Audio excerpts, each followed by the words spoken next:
Singularity. My name is Nicola, and you're watching Singularity FM, the place where we interview the future. If you guys enjoy this podcast, you can show your support by either writing a brief review on iTunes or by simply becoming a patron via interviewthefuture.com. Today, my guest on the show is Professor Steve Fuller. Professor Fuller is the author of at least 25 books, including a trilogy relating to the idea of the post or transhuman future. And most recently, his upcoming book is called Nietzschean Meditations, Untimely Thoughts at the Dawn of the Transhuman Age. So, Professor Steve Fuller, welcome to Singularity FM. Well, thank you, Nicola, for having me. Fantastic. I've been looking forward to our conversation because you seem to have a very kind of extensive, voluminous knowledge into the sort of philosophy of science and the sort of the history of ideas and how they go from one age into another, and with a particularly interesting focus in the last decade or maybe decade and a half on transhumanism. So that's all very relevant, not only to my audience and me personally, but also I believe to the time that we live in today. So if I were to ask you to simply introduce yourself in a sentence or two to those of our viewers and listeners who may not be familiar with Steve Fuller, who is Professor Fuller? Okay, well, first of all, my training, original training is in history and philosophy of science. And in a way that gives you a sense of kind of where I'm naturally coming from, which you've already kind of indicated. But over the course of my career, I've developed this field called social epistemology. And that's the thing I'm probably best known for, because I really only started to write seriously about transhumanism, I would say maybe, 10 to 15 years ago, not really much before that, but already in the 1980s, I was known for this thing in social epistemology, which is about the social foundations of knowledge, understood both empirically and normatively. And what that means is I'm interested in the way in which knowledge has developed historically and all the rest of it. But at the same time, I'm also have an eye toward what's the best way to organize knowledge. Okay, who should be the producers of knowledge? What should they know? How should knowledge be distributed? All that kind of stuff. And that is kind of my own research field. And so, you know, as you indicated, for the last 10, 15 years, I've been working very much specifically on transhumanism as part of a kind of general perspective that I have on these matters, which is that science and technology have been the primary means by which human beings have changed themselves. And when I say change themselves, I also mean in a very fundamental way redefine themselves. And in a sense, transhumanism is the latest continuation of that project, which I would say is associated with the European Enlightenment, let's say in the early modern era. So in other words, this is a mode of thinking that is by no means brand new. I mean, what's brand new or what's newer is the kind of technology side of it. Of course, that's new. But in terms of the kinds of ideas that are animating it, especially a lot of the ideas that people often think of as being science fictional are in fact very deeply rooted in the history of Western culture. Yeah. And by the way, as a little side note, I love people who are buried in books. And you literally you literally look like you're buried in books. If I had like the best sort of environment, it would be something like your office right now, at least for a part of the day. Maybe not, because I also love nature, but I love books. Well, I'm a dying species, I have to say. I'm pretty much the only person in my department, and probably one of the few in the university, even though I'm in a pretty distinguished university, that would actually have an office that looks like this.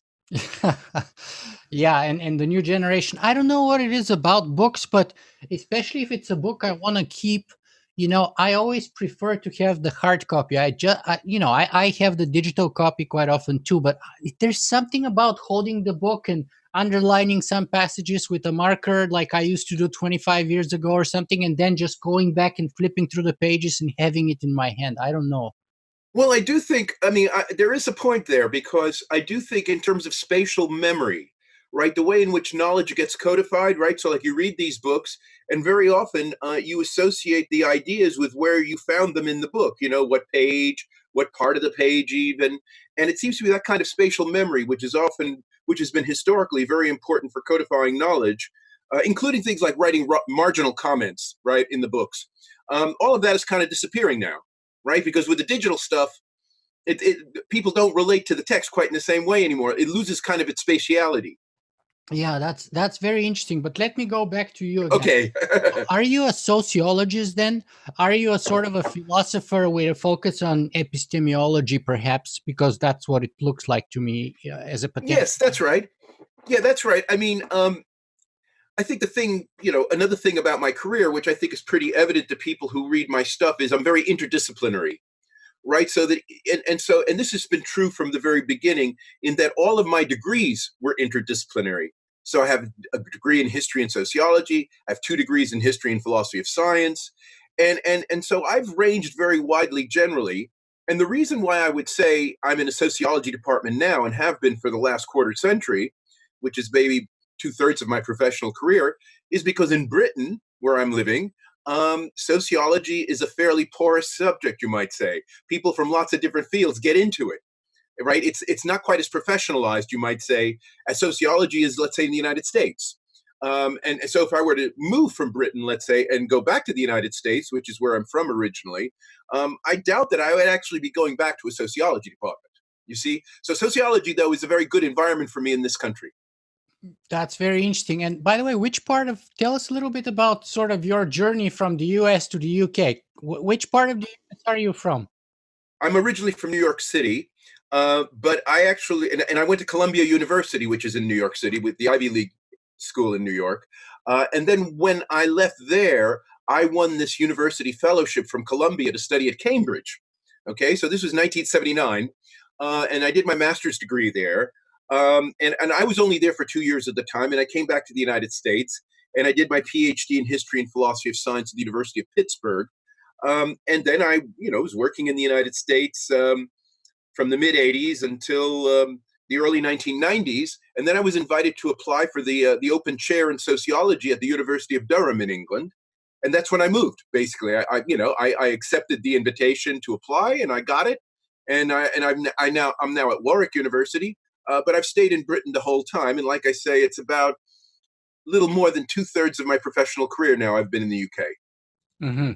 Very interesting. And then why transhumanism? What happened 15 years ago, roughly, or so, that actually you sort of changed your focus, or you refocused your interest from epistemology into like transhumanism? Yes. Yes, because look, I mean, my original focus was on trying to understand how knowledge is developed and how it's changing. But all along, what has interested me is the way it changes our self-understanding, right? So it's not just about the more and different things that we know about the world, but what are, like you might say, the feedback implications of the ways we know and the sorts of things that we know for the ways we understand ourselves and how we conduct ourselves in the world. And it seems to me that transhumanism is extremely focused on this kind of matter, right? I mean, transhumanism has some very strong views about the ways in which science and technology ought to transform the way we think about ourselves and ought to transform the way we live, and how long we live and all the rest of it in a very direct kind of way, much more explicitly than I would say most even science-friendly philosophies have done in the past. Transhumanism is in a sense, there's this term that gets used often pejoratively, scientistic, right? The words transhumanism is in a sense very scientistic, right? Because in a sense, the science and technology is providing incredibly strong drivers for how human beings should think about the way they ought to live. And so that's kind of, so that's where I make the transition, you might say, from the social epistemology into the transhumanism. But there was a more kind of, you might say, a more immediate focus, in terms of a practical thing that happened. And that was in the year 2006. I became the UK partner for a multinational European Union project that was studying the so-called converging technologies agenda. So this was an agenda that the European Union was basically creating kind of an imitation to what was already going on in the United States through the National Science Foundation. And so the idea was to think about, you might say, what would be a grand post-Cold War project for science? Because there was a sense in which science policy at the national and cross-national level suffered something of a meltdown after the Cold War. Because during the Cold War, as you probably know or remember even, was very much the states very much focused a lot on science as the engines of progress, and the scientific community across the board benefited tremendously from this. Okay, in fact, it was kind of a golden age for science funding. And a lot of the stuff, especially a lot of the stuff having to do with information technology, was very much born from that kind of environment. Silicon Valley wouldn't be where it is today if it wasn't for the Cold War in terms of providing the infrastructure, which then after the Cold War gets devolved, and becomes all these companies that we now see in Silicon Valley. Okay, now the question for the science policy community after the Cold War was, what's going to be the next big project? And so in 2002, the National Science Foundation put out its own converging technologies document.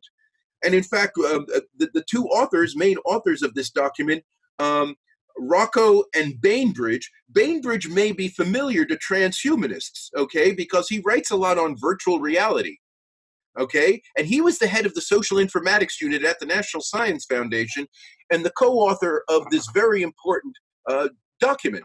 And what the document was basically arguing, and again, the European Union just basically copies this, is that you could see on the horizon that there are all of these developments taking place, many, if not most of them, in the private sector, having to do with developments in nanotechnology, biotechnology, information technology, cognitive science, neuroscience, all these kinds of fields. But they are proceeding rather independently of each other, okay? And so what a science policy initiative could do in this context is in some way to gather them together and channel their energies.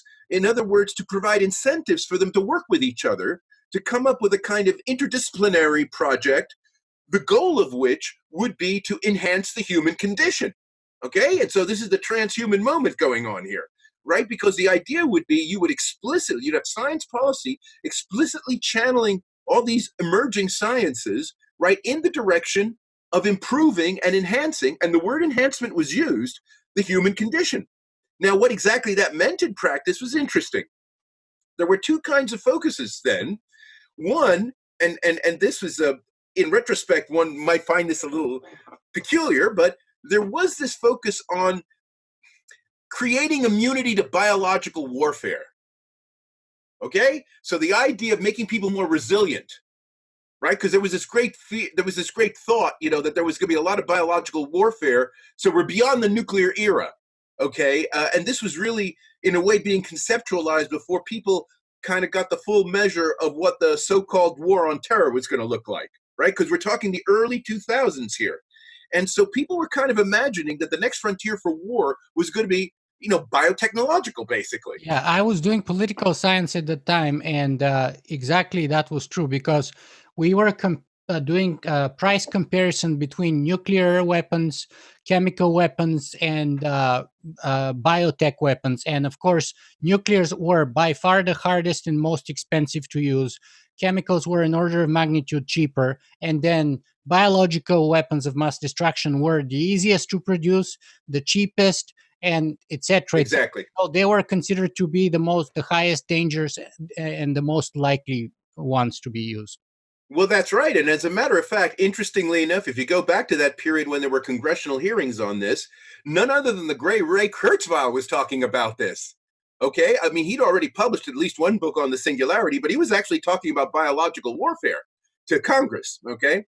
But that was kind of only one side of the issue. The other side of the issue, which I always find personally more interesting and in a way even maybe a little more controversial, is the idea of extending people's longevity so they don't have to retire so early and become a drain in the medical system. Okay? No, so in other words, this was a way to get around what people had been noticing already starting in the 1970s as the so-called fiscal crisis of the welfare state. Right? Because what the welfare state was basically originally designed when people's life expectancies were like 65 years old. right? In other words, you wouldn't be living too much longer, right? After after you were eligible to retire, you'd like die after a couple of years, and then When we'd have to be Social paying out Security pensions. was introduced in the US in the 1900s, the average life expectancy was 48, Yes, right? exactly, So you'd right? be dead for 20 years before you actually were able to collect a check from Yeah, the government. exactly the point. Exactly the point. But of course, life expectancy, even without transhumanism, has gone up very high. Okay, and so, and not only that, of course, there was this concern that although people are living longer, they're not necessarily living healthier, more productive lives. Okay, so they are in a sense a drain on the medical system that way. Okay, and so you just and you just don't see this problem disappearing by itself. Okay, because people are living longer, they're not necessarily living healthier. Some people are, some people aren't, and it's enough of a financial problem.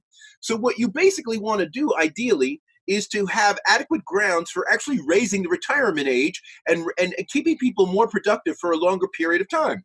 And so, even if you're looking for relatively modest gains, so that you're able to have people be productive realistically for another 5 to 10 years, and you could raise the retirement age to maybe up to 75 even, that would save an enormous amount of money.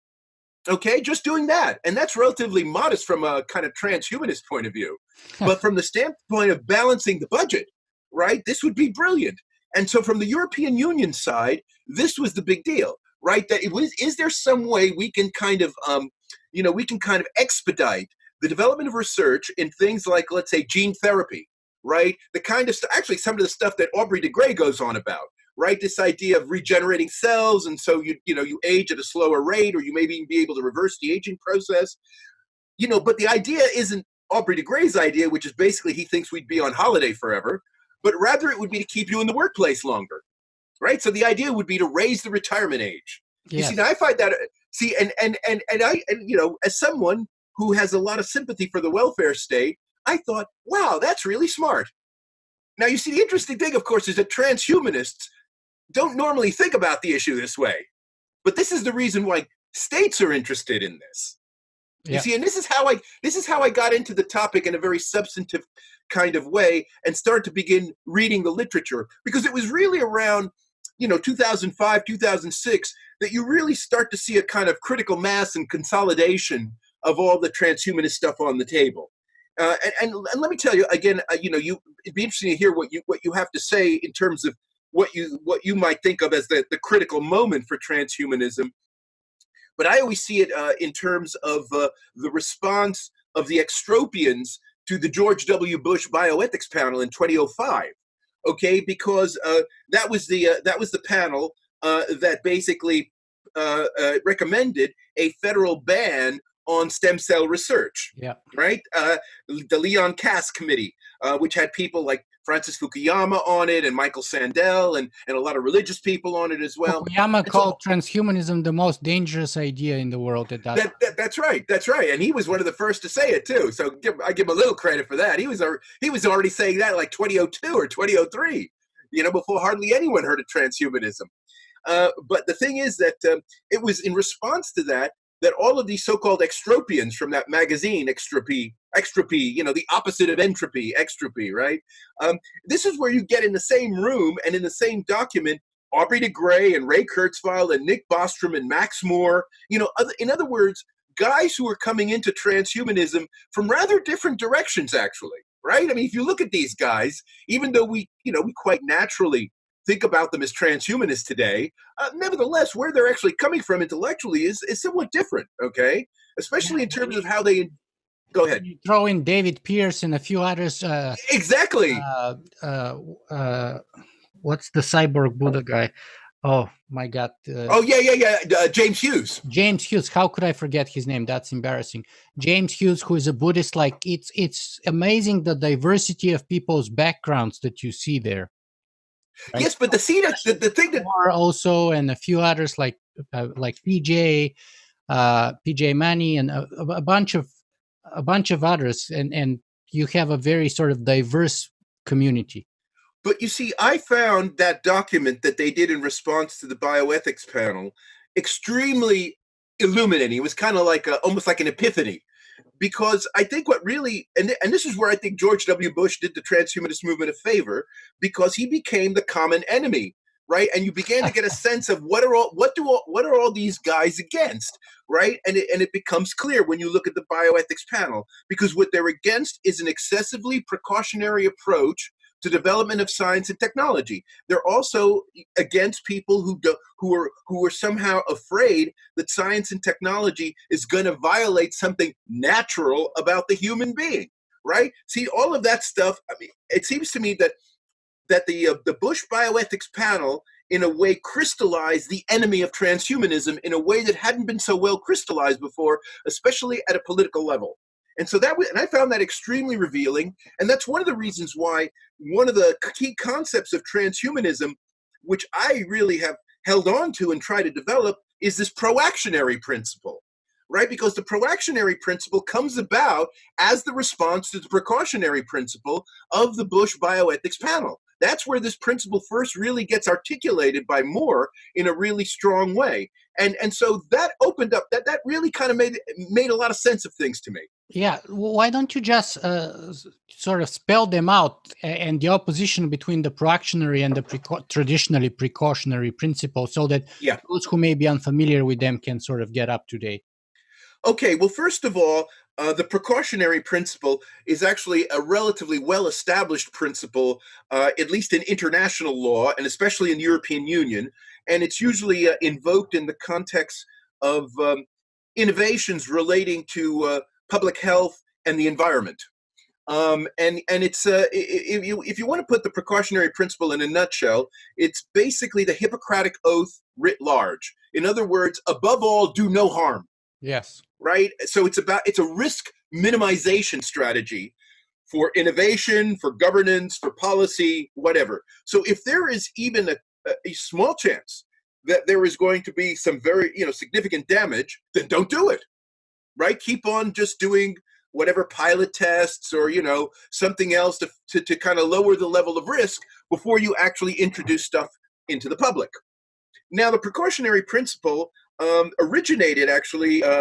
It was a principle originally of forestry in the early 19th century. In other words, only cut down as many trees as you can replace, right? So the kind of worldview that was always behind the precautionary principle was one of a kind of equilibrium, right? A kind of sustainability model, right? Where there's a kind of natural norm that we should be always kind of aspiring to, right? And that is to say, a balance with nature. Right? And so the idea of being in balance with nature is very much part of the metaphysics that informs the precautionary viewpoint. And so it's not surprising that it's been very central to a lot of ecological, environmental thinking. Okay. Right. And that comes on the heels of the huge deforestation that's been happening sort of from the 14th to the 18th century to build all those fleets, both for wars and also for the New World discoveries and for commerce and all that, which happened all throughout Europe, especially in England, but also continental Europe. So that's that's out of that.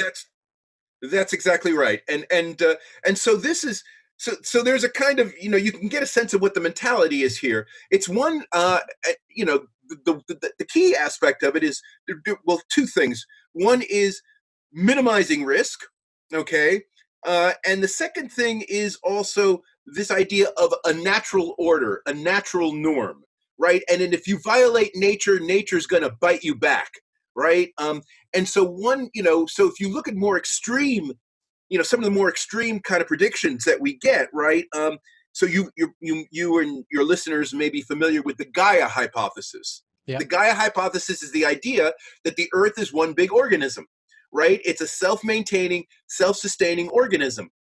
And from that standpoint, right, human beings may just turn out to be a pest that over time will be eliminated by this superorganism called Earth. Okay? So the other thing I should say about the precautionary principle we are a virus, as Agent Smith put. Yes, exactly. Or cockroaches. I mean, you can have all kinds of metaphors to use this in terms of how bad we are. But the point is, there is no special value being placed on the human being here, right? The human being only has value insofar as it can support the rest of nature, right? The value comes from nature. And humans are valuable only insofar as we remain a beneficial part of nature. And so the precautionary, and I stress this point because it seems to me that this is where transhumanism is really different in its kind of metaphysical conception of things. Because transhumanism actually puts an enormous amount of faith in the human, right? And if anything, transhumanists are saying, we're not human enough. We've got to really go full speed. We're holding ourselves back. We could be doing a lot more in terms of transforming our bodies and transforming our worlds, and creating the whole cosmos in the image and likeness of humanity. I mean, it seems to me this is kind of a very transhumanist way of looking at things. And you see, that's the enemy of the precautionary principle, because the precautionary principle doesn't privilege the human. Okay? I mean, it only privileges the human as one of among many life forms. Okay, so the proactionary principle is?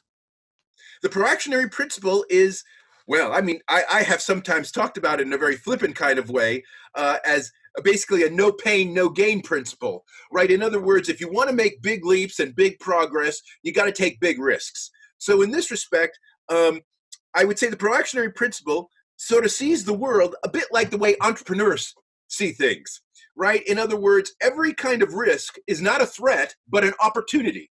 Right. And so the idea is you've got to explore all the opportunities that are out there. So you got to do the risky experiments. You've got to do all this crazy stuff in a way. Some of it will fail. A lot of it may fail. But there is a general kind of faith that we will be able to overcome it, that we are resilient, right? And that we will just carry forward. And the evidence for that is, of course, human history, because human history is this incredible thing from the standpoint of success and failure, right? I mean, we have all this amazing progress in science and technology over the last 250, 300 years. But, we have the Industrial Revolution, but now we have the climate change crisis. We have all the greatest science in the world in the physical sciences and the biological sciences. But then we get 2 world wars, right? I mean, all of this stuff goes together, right? They all seem to be happening together. And I think the attitude of the proactionary principle in all this is to say, well, yes, that's kind of how it goes, right? That in a sense, if you want to make the big leaps, right, the big progress, then you've got to kind of expect, right, at a certain level, right, that things might not always go to plan. And so you cannot be so fixated on avoiding harm. Now, you see, that's a very strong way of putting the proactionary principle. And I should say that most transhumanists sort of skirt around this a little bit. In other words, most transhumanists don't quite want to talk about what it means to say when you say we're risk takers. Well, risk takers means you fail a lot of times, just like entrepreneurs fail, right? 85, 90% of all, startup businesses fail, right? And then people just carry on. Okay. And I think that but it seems to me that's a radically different way of looking at the world and looking at human beings from the precautionary principle. Yeah, and also different transhumanists have different degrees of tolerance of risk. So that's kind of like a very sort of personal line to demarcate where, risk begins and too much risk begins and where it's kind of like acceptable. But let me go back. But let me just point out something here. If you look at somebody like Elon Musk, okay, look at Elon Musk. Right. That guy's like the most proactionary guy in the cosmos, right? Today I was reading in the newspaper he wants to send nukes to Mars in order to make it habitable.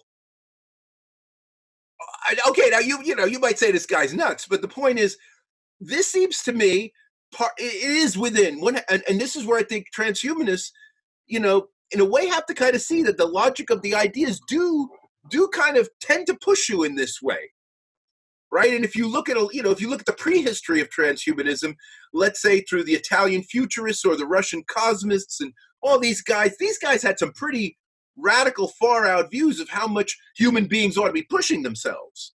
Right. So I'm going to come back to both of those. Okay. But and the roots, because the etymology of transhumanism is important here. But yes. Let me just get a few more sort of personal details out here in the open that I think may be pertinent to a different degree. So let me just ask you straight up: are you considering yourself a transhumanist? I would say yes, of a sort. I mean, certainly I'm not a posthumanist. So. No, because for me, that distinction does see, in a way that for me, the distinction between transhumanism and posthumanism is like the distinction between proactionary and precautionary. Very good. Hold on to that. Okay. That's part of Okay. the conversation. Very important part. But hold on to that. So Okay. before we get to the actual meat of the matter and the definitions and the nitty gritty, so you are a transhumanist, but one interesting thing is that you have a sort of a Jesuit training in education, if I'm correct. Is that true? Yes. Yes. Yes. So tell me a Yes. little bit about that, because I think those may be connected, or at least some people Oh, yes. say they're connected. Yes. Well, How look, did that happen? Was that in high school? Where was that, and what kind of impact did it have? Well, look, so I come from a relatively poor background, so I'm a product of scholarship in terms of having gone through schools, and so I was. Did you go I to a was Jesuit high school, or exactly through scholarship. I went to a Regis High School in New York City, which is one of the, in terms of entrance examination scores and stuff, it's always been in the top 5 in the United States. It's it's actually it's a very interesting kind of Jesuit school because while it is run by Jesuits, it is actually classified as a private independent school because it's in the will of the benefactor. It's not part of the church that makes this a Jesuit school. It was a request on the part of the rich guy who benefacted the school that the Jesuits should run it. So what that means is that there is actually the school has a larger percentage of lay teachers, right? Non-priests, as well as lots of Jesuits. Now, I went to school in the 1970s. Okay, so we're talking about the late 1970s here, and this was the period where the Jesuits were very much associated with liberation theology, right? This kind of hybrid of, part of the, again, I don't want to go through the whole history of the Catholic Church during this period, but some people may know Latin that American Jesuit wing sort of was like pushing that and got exactly killed and it was in many countries. Yes, that's right. And it was a part of a general kind of liberalization that the Catholic Church was undergoing during that time as a result of the Vatican II Council. I don't want to have to go into that in too much detail, but it was a liberal period for the Catholic Church generally. And one of the people who was discussed among my Jesuit teachers, sometimes in somewhat guarded tones, was Pierre Teilhard de Chardin. Okay, so just for people in your audience who don't know who he was, Pierre Teilhard de Chardin was a Jesuit priest. He was also a paleontologist, and he was part of the expedition that in the 1920s went and kind of made sense of what we now call Peking man, okay, this kind of ancestor of human beings from about 500,000 years ago. And he was part of that. So he was a real serious scientist as well as being a Jesuit. And he wrote a lot of books. And these books were banned by the Catholic Church because he was arguing a kind of transhumanist line, basically. The okay, omega point. He coined the omega point. That's right. He's the omega point. That's right. That's right. And the doctrine is, if you read and Teilhard de Chardin's books, started to be. It was possible to buy them and read them generally. After he died in the mid-1950s. And so they started to get translated into English. And among the people who were promoting his work in English were not just, left-wing Jesuits like my teachers, but also people like Julian Huxley, the man who coined the term transhumanism, and Theodosius Dobzhansky, who's one of the founders of the modern evolutionary synthesis, who happened to be a Ukrainian Orthodox Christian as well. And so these guys were, in fact, writing introductions to Teilhard de Chardin's books. Okay, The Phenomenon of Man, for example, which is probably his major work. And again, for people who've never looked at Teilhard de Chardin's work, it is it's a bit weird because what it is a combination of so imagine you have somebody who is basically trying to interpret the Bible, but using science as a way of trying to make sense of like what Jesus is saying and other things that are happening in the Old and New Testament, and then putting that within a kind of cosmic evolutionary framework, where basically the idea is that the entire cosmos is evolving into God, and we, the humans, are kind of the brain of this. Okay, so we are kind of the brain of this kind of cosmic evolutionary process. So we're the ones directing it. And Teilhard de Chardin was someone who understood this in a very robust kind of way. So not just is he talking, so he is talking about a kind of emergent collective intelligence, what he called the noosphere, right? Noosphere, which is this kind of emerging collective intelligence that he said would be very much, in a way, he sounded to my ears and my mind in the 1970s very much like Marshall McLuhan about the global village, right? He was thinking kind of all of the rise in global telecommunications was going to create this prospect of a kind of collective intelligence, and so some people think he anticipated the internet and all that, okay?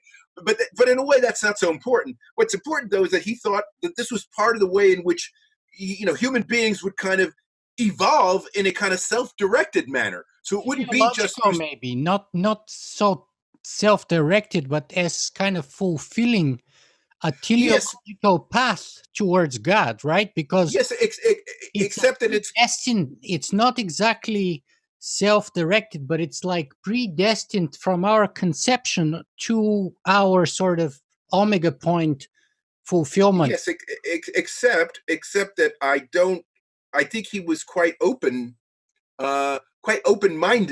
you might say, as to what exactly form this final thing would take. So what you don't get in Teilhard de Chardin is a really, so he doesn't read the Bible in the way that he somehow thinks that there are passages in the Bible that tell you what it's all going to look like once the plan is over, right? I mean, so it isn't reading it that way. Rather, he's kind of reading it more in a prophetic mode, about pointing in a direction. And so. But the other point I want to make is it wasn't just at this kind of collective spiritual level. He did talk about the kinds of stuff that, Julian Huxley and Dobzhansky and other people would be talking about as eugenics, right? So he was talking about the shaping of the biological, of the material part of this and as well. Julian's brother Aldous also spoke about that. Well, no, exactly. And Aldous Huxley in Brave New World is a satire on Julian Huxley. Right, I mean, that's one way to read. That's the brotherly thing to do, right? Yeah. No, I mean, this is the thing. I mean, one of the things when I teach about transhumanism to undergraduates, I invoke Brave New World because most of the students in Britain will have read Brave New World as high school students. It's part of the required curriculum. And even though the book was written in 1932, nevertheless, I asked the students to read it, because I want to see whether they find it quite as satirical as Aldous Huxley meant it. In other words, so for Aldous Huxley's audience, people would say, wow, this whole idea that you could have kind of an assembly line approach for manufacturing human beings as if they were baked products, and a lot of the stuff that is very much part of the fabric of Brave New World. I think nowadays a lot of younger people don't actually see it as so satirical. They say, well, there's something there that might, that's not so different from the world we live in. What's so funny about that, right? We live in this world, and so that's why I do find it. I think the response of students today to something like Aldous Huxley is not quite as you would expect, right? Because and to this extent, I would say that the younger people are already kind of living in the transhumanist imaginary, because they actually think something like Brave New World might be kind of good. Okay, so you mentioned David Pearce earlier. I could see David Pearce right out of Brave New World with his attitudes towards suffering and all that, right? Right, the hedonistic imperative. Exactly. That's Soma City, right? Soma in Brave New World, right? That's not meant to be satirical. That's meant to be a serious philosophical position. Yeah. Well, we'll come back a little bit later, because I have a question from him for you. But I want. Oh, you do. Yeah, of course. But I wanted to bring in this kind of origin, sort of your background, if you will, because I believe it would all come together a little bit later on with the cosmists and the other ideas that we're going to talk about. So, okay. So you went into a Jesuit school. So then I have to ask you straight up then, are you a Christian? Because that kind of has pertinence to our conversation in terms of our own presuppositions, backgrounds, beliefs, biases, etc. I look. Well, first of all, since I was trained by the Jesuits, you know, even saying I'm a Christian already opens up a lot of questions, because the Jesuits themselves have always had a kind of problematic relationship, should we say, right? Because they have a very kind of flexible notion of Christianity. They were And I walking guess I am, the edge for 1,000 years. yes, exactly. And I'm sort of in that camp. And I do think it's important to say that. And again, a lot depends. One reason why I'm always reluctant to just say I'm a Christian is because that kind of can give people the wrong impression if they have certain kind of stereotype views of what Christians are, and you know what the bottom line is for being a Christian. So, but you're absolutely right that Christianity is very central to the way I think about transhumanism. And so people who have read my work will, you can't go a few pages without seeing some theology in there, right? Yeah. And for people who think that transhumanism is some atheistic view, right, they could be totally confused, right? Because but the connection to Christianity, I think, is the one that I would begin with, and I think that all transhumanists or people sympathetic to transhumanism need to take seriously. It is through Christianity, especially, but more generally through the Abrahamic religions, so Judaism and Islam, that we get this privileged view of human beings in the cosmos. And of course, in Christianity, there is an enormous amount of, yes, exactly, and especially after Saint Augustine, we start to get a very strong emphasis in Christianity in the idea that humans are created in the image and likeness of God, which of course appears in Genesis, but a lot of things happen in Genesis. And Augustine, in the 4th century AD, one of the great founding fathers of the church, he put a lot of emphasis on that, right? And he said that this was a very defining thing about human beings. And it seems to me that if you don't hold on to that view, then I don't see how you can be you need that view for transhumanism. You need a kind of privileged view of the human as your start-off point, from which then you're going to say all the stuff that humans do are going to somehow launch us into the cosmos. Otherwise, it just seems crazy. You see, this is the thing I think and a lot of people do think transhumanism is crazy, right? I mean, and I think a lot has to do with the fact that if you're not a transhumanist, you have to ask, where is the intuition for transhumanism coming from? Why can't people just accept that they're only going to live X number of years and do things in normal ways, et cetera, et cetera? Why do they have to have this kind of grandiose view of human beings living forever and conquering the cosmos and all this kind of stuff? And I'm saying that it comes from this. It comes from this theological vision of human beings as having a privileged place by virtue of our relationship to God. That is, I think, really important. And it's been secularized, right? Obviously, it's been secularized. And the Enlightenment, of course, is a very instrumental part of that historical development, because the Enlightenment is really where the secularization happens, okay? And so instead of talking about our soul, we start talking about reason, right? Reason becomes the thing with a capital R, and this is the thing that humans have. You see, and transhumanism is basically the heir to this whole development in history.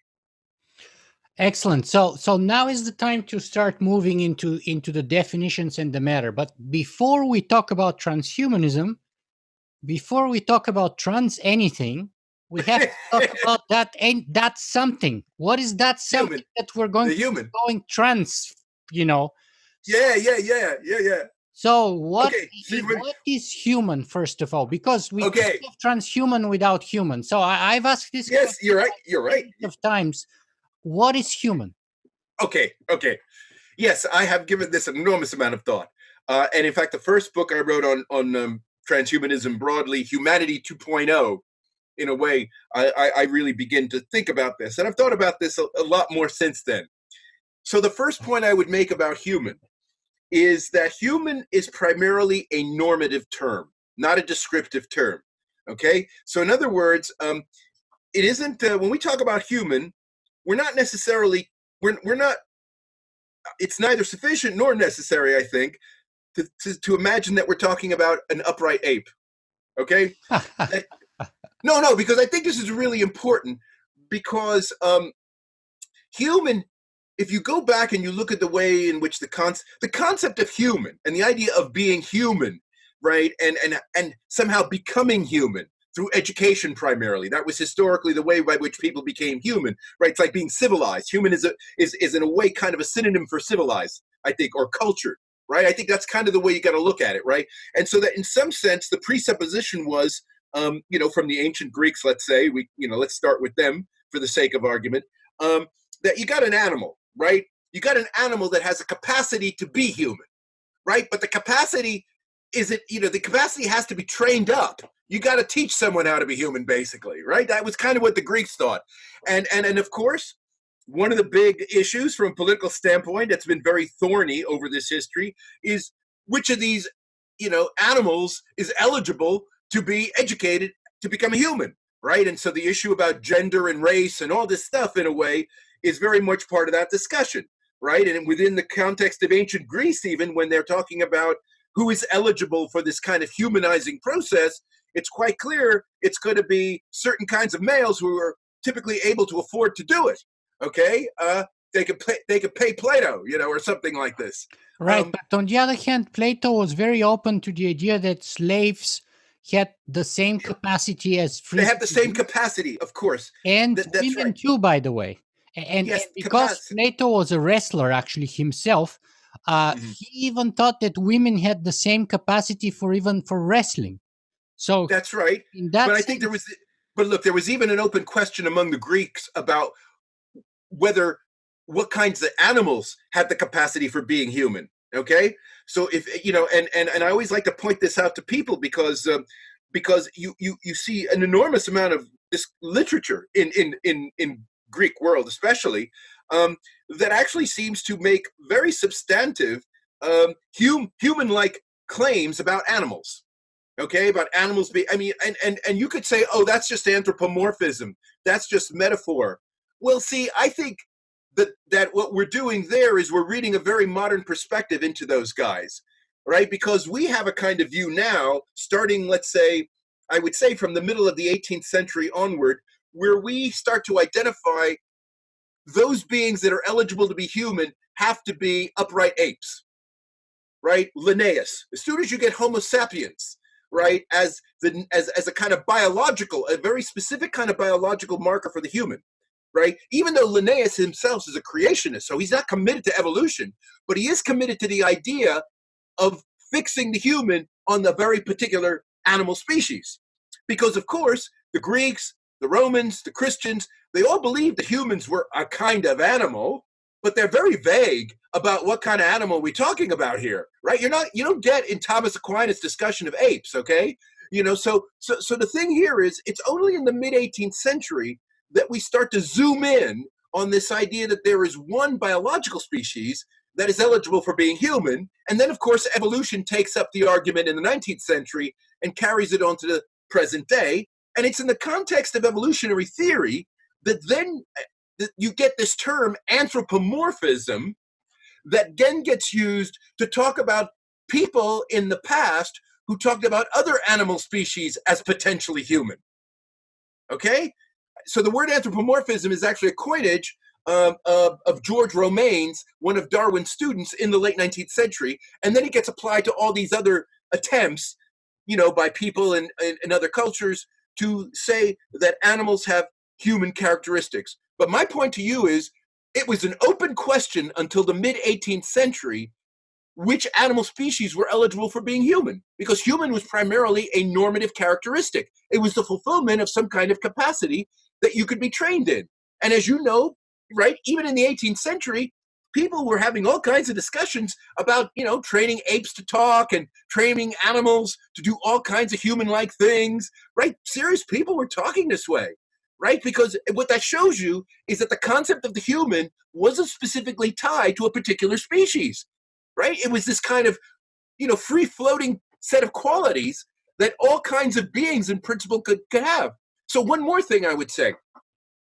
You may know that in the Renaissance in particular, you start to get this discussion of the possibility of life on other planets, right? That there are other worlds, especially when you start to get Giordano Bruno and you start to get this blasting open of the Aristotelian universe, and people start to think there's an infinite universe with infinite stars and there's infinite Earths and all these things, right? Very much part of the kind of post-Giordano Bruno thing, which is becomes part of the metaphysics of modern physics. And so a lot of people are writing about beings on other planets. They don't look, and they draw them.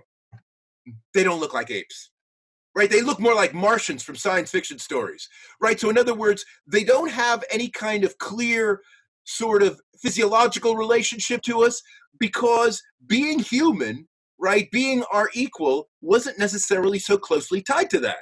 You see, now the reason why I'm saying all this, okay, I'm going on at such length, is because now move to transhumanism. And part Okay, of but before we do that jump, so okay. what's, just for to being succinct and clear, do we have a definition of what it is human before we get? It's not a thing. A human is a set of qualities, right, which has, and they're all these very positive qualities. So qualities like, consciousness, intelligence, rationality, right, communicability, right, comprehensive thinking, all of these things, yes, all of these things are part of what it is to be human. But then the question becomes, what kinds of beings can actually manifest these things, and how do they manifest them? Okay?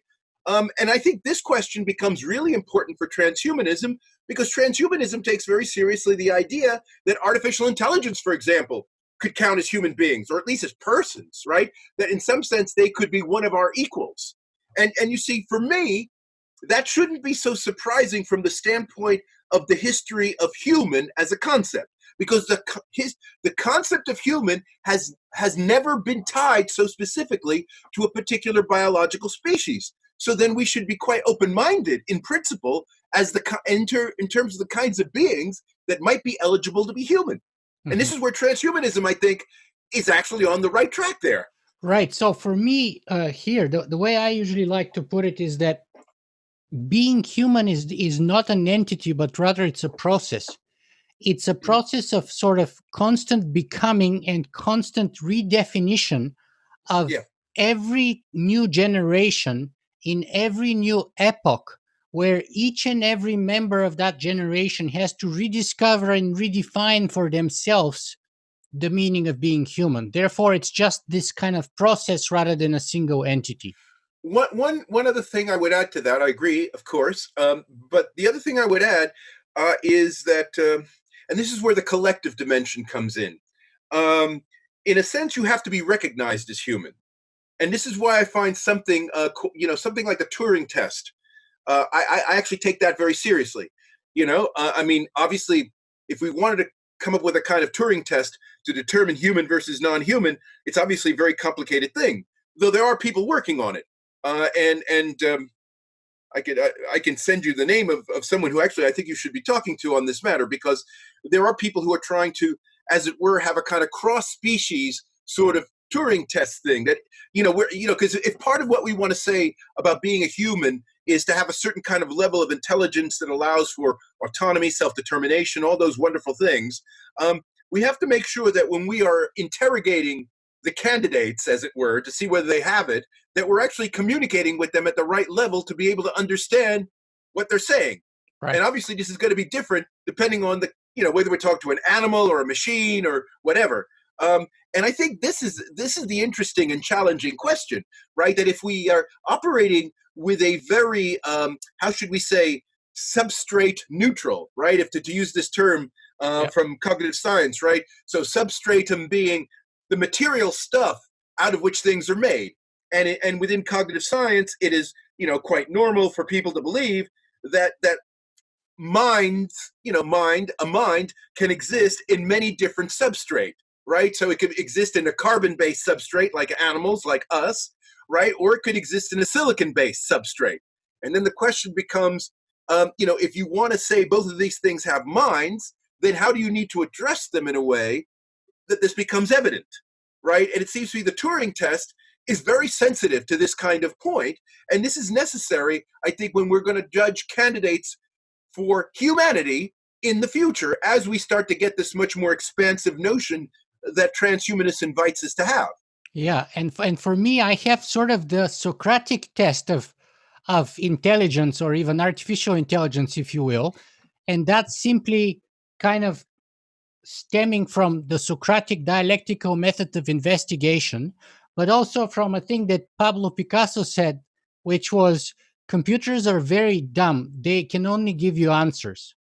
But humans give you really interesting questions, right? So for me, the Socratic test for AI or for intelligence in general is not the answers that you're able to produce, but the type of questions that you're able to ask. And so that's the first thing that I would ask a potential AI in a sort of a quasi Turing test would be, not only that watch the answers that it or they are giving to my questions, but also ask him, okay, what kind of questions do you have for me? What are you interested in yourself? Yeah, but well, if I may say, I see where you're coming from, and I do have sympathy with it. But I do think, I mean, but I think, in a sense, the spirit of the Turing test, because the way you've described the issue is that you already know this thing's an AI, right? And right, and so you're then asking whether this AI actually meets some level of being human. But that's not really how the Turing test works. The Turing test works. I get You that. don't know what the thing is. You don't know you don't know whether it is human or AI, and you've got to guess, right? Yeah. And the question I have to you then is, a lot of human beings can't give you questions back. Okay, a lot of human beings. That's why I said that this is also the test for intelligence, not just artificial intelligence. I know, but the point is, no, but I see, I'm raising a so when I talk to somebody else, I'm not only interested into the answer. When we have a good conversation with somebody, I'm not just interested in the answers they're giving me, but actually I'm more interested in the kind of questions they're going to ask, right? That's like the real high level for me.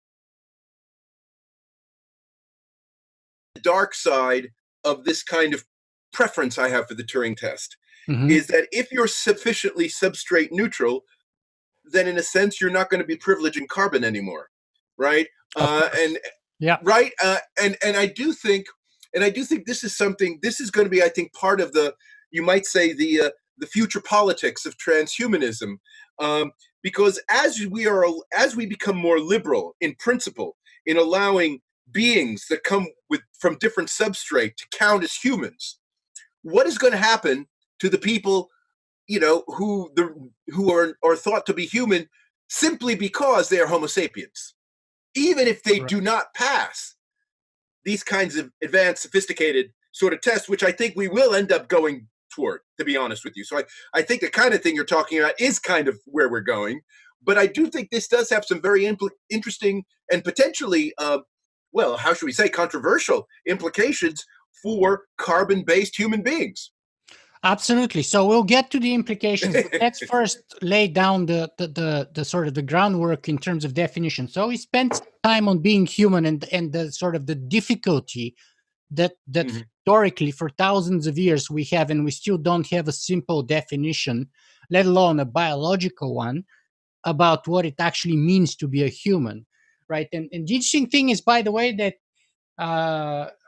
I interviewed Professor Hiroshi Ishiguro from the University of Osaka, who is the sort of the father of the Geminoid line of robots, and he told me that the reason why he's making Geminoid robots is because he's trying to figure out what it means to be human, and after he's been doing that obviously for 25 or 30 years, and I asked him, okay, so what's the conclusion that you've reached after decades of doing this work? And he's the best that he could master in response was, well, actually the definition is changing.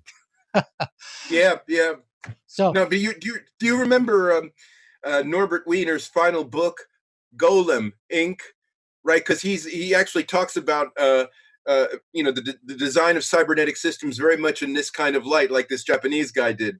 Namely, that the reason why you do make these systems is to figure out what it is to be human, and he compares it with the biblical project, blasphemous biblical project of creating a golem, right? Where, out of clay, stone, we would say silicon now, you try to create a human just like God created humans. yeah, yeah. Okay, so enough about the human part. Okay, so where does the trans come and what does it mean? And then of course we're gonna have to go one step up in the post, because you make a very important distinction there, which I think escapes, and it's very different than perhaps the popular understanding of the post-human. So let's talk about first the transhuman. What is it? Okay, well, so the transhuman, first of all, it starts with the human, and it says basically we need to be more human. So what I mean by that is that if you think about the things that distinguish human beings the most from other animals, from other things, it's typically those qualities that are the ones that transhumanists want to amplify. Okay, and one of the reasons why I think transhumanists tend to be quite liberal, and in fact, there is this phrase which I think is quite important in transhumanism: morphological freedom. Morphological freedom. You have the right to be in whatever form you want to be, basically, right? If you want to upload your mind to a machine, God bless you, you can do that. If you want to live forever in your own body, you can do that, right? So there's this kind of very ontologically tolerant position, okay? And that's because transhumanists believe that the qualities that make us human are the ones that make us different from everything else. And so what you're trying to do is amplify that by whatever means it takes, right? If you can do it within your biological body, that's fine, but you don't need to be in your biological body. You could go, into cyberspace or something, right? So the point here is that the trans is basically an amplification of the human, because that's what's good about us. What's good about us is not that we are living, not that we are biological, right? That is not actually what's good about us. What's good about us is the distinctive bits, the things that make us different from everything else that is living or biological or whatever. That's where transhumanism has this connection with the theological view. And that's exactly where sort of you have to start with this presupposition that we have this kind of a privileged, unique position, perhaps Yes, at least on our planet, but also perhaps in the cosmos. that's correct. Yes, and in fact, I always thought Ray Kurzweil, who in many ways is one of the real founders of this kind of, he really got the measure of this very early on when, he's writing books like The Age of Spiritual Machines, right? And then this journalist in the San Francisco area, Eric Davis, wrote this book, Technosis, right? Technosis, Gnosis, which, again, for people who know something about theology, know that Gnosticism was a kind of heresy within Christianity, which basically said that what was wrong with the human condition, the reason why we were fallen, was we were stuck in our bodies, right? And that if we escape our bodies, right, in some sense, yet to be determined, we will in fact leave our fallen state and be able to reunite with God, right? And the world, and we'll all live happily ever after,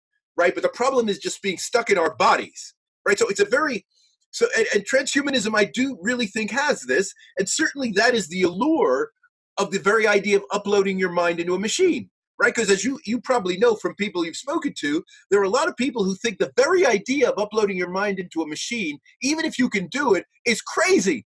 Yeah. Right? But obviously, it's not. You need to have a certain kind of view of the human being to think it's not crazy, and it is one that has, I think, a certain, perhaps even quite strong Gnostic dimension to it, where in some sense your body as it is kind of the problem, right? It's kind of, in a way, it represents the problem you have to get beyond. Like you don't live long enough, like you're not smart enough, right? I mean, there's a sense in which we have to self-transcend. And that is very crucial, I think, to the transhumanist imaginary. Right. And so let me ask you this right here then about this kind of an attack that usually happens, because let's say we recognize these kind of theological origins of transhumanism and the sort of the presupposition of the Homo sapiens unique place in the cosmos. Now then, basically, the charge comes is that transhumanism is religion for geeks, right? It's Well, basically a new a new a neo Christianity. It's at its core, as you said, a new Abrahamic religion where the path to transcendence is just a technological path.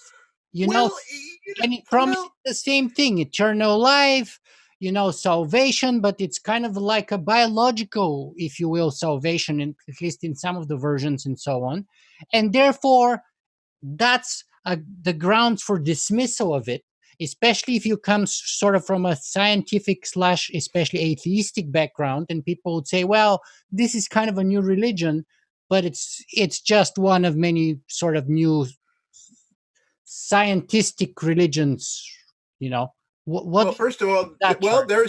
look. First point is there's truth to this. Truth to it in the sense that and I mentioned this earlier when we were discussing about scientism, right? That transhumanism is scientistic. There's no doubt about it. And I think it is true. And I think, and again, this is where I think transhumanists sometimes aren't straight with themselves or straight with others about what they are, and so they shouldn't be surprised by the kind of thing you just said, right? That people say against transhumanists, because it is true. I think that transhumanism is a kind of what you might call materialist theology, right? I mean, and it's not the and so when people ask me, from the theological standpoint, other than the sort of things I've just mentioned now, what would be precursors to transhumanism? I would point to, if you look at in the 19th century, Cosmism. especially, well, cosmism, yes, okay, and we could talk about that separately. But I want to raise a couple of other things which people don't normally associate with transhumanism, but do have elements of it, or at least in terms of the orientation. Okay, the 19th century was in the United States was very full of what were called metaphysical religions. And these metaphysical religions, they were often very closely associated with the transcendentalist movement of Emerson, Thoreau, these kinds of people from New England. And they had certain kind of characteristics to them. One of them was that they basically believed that you could use science to channel your divine powers. Okay?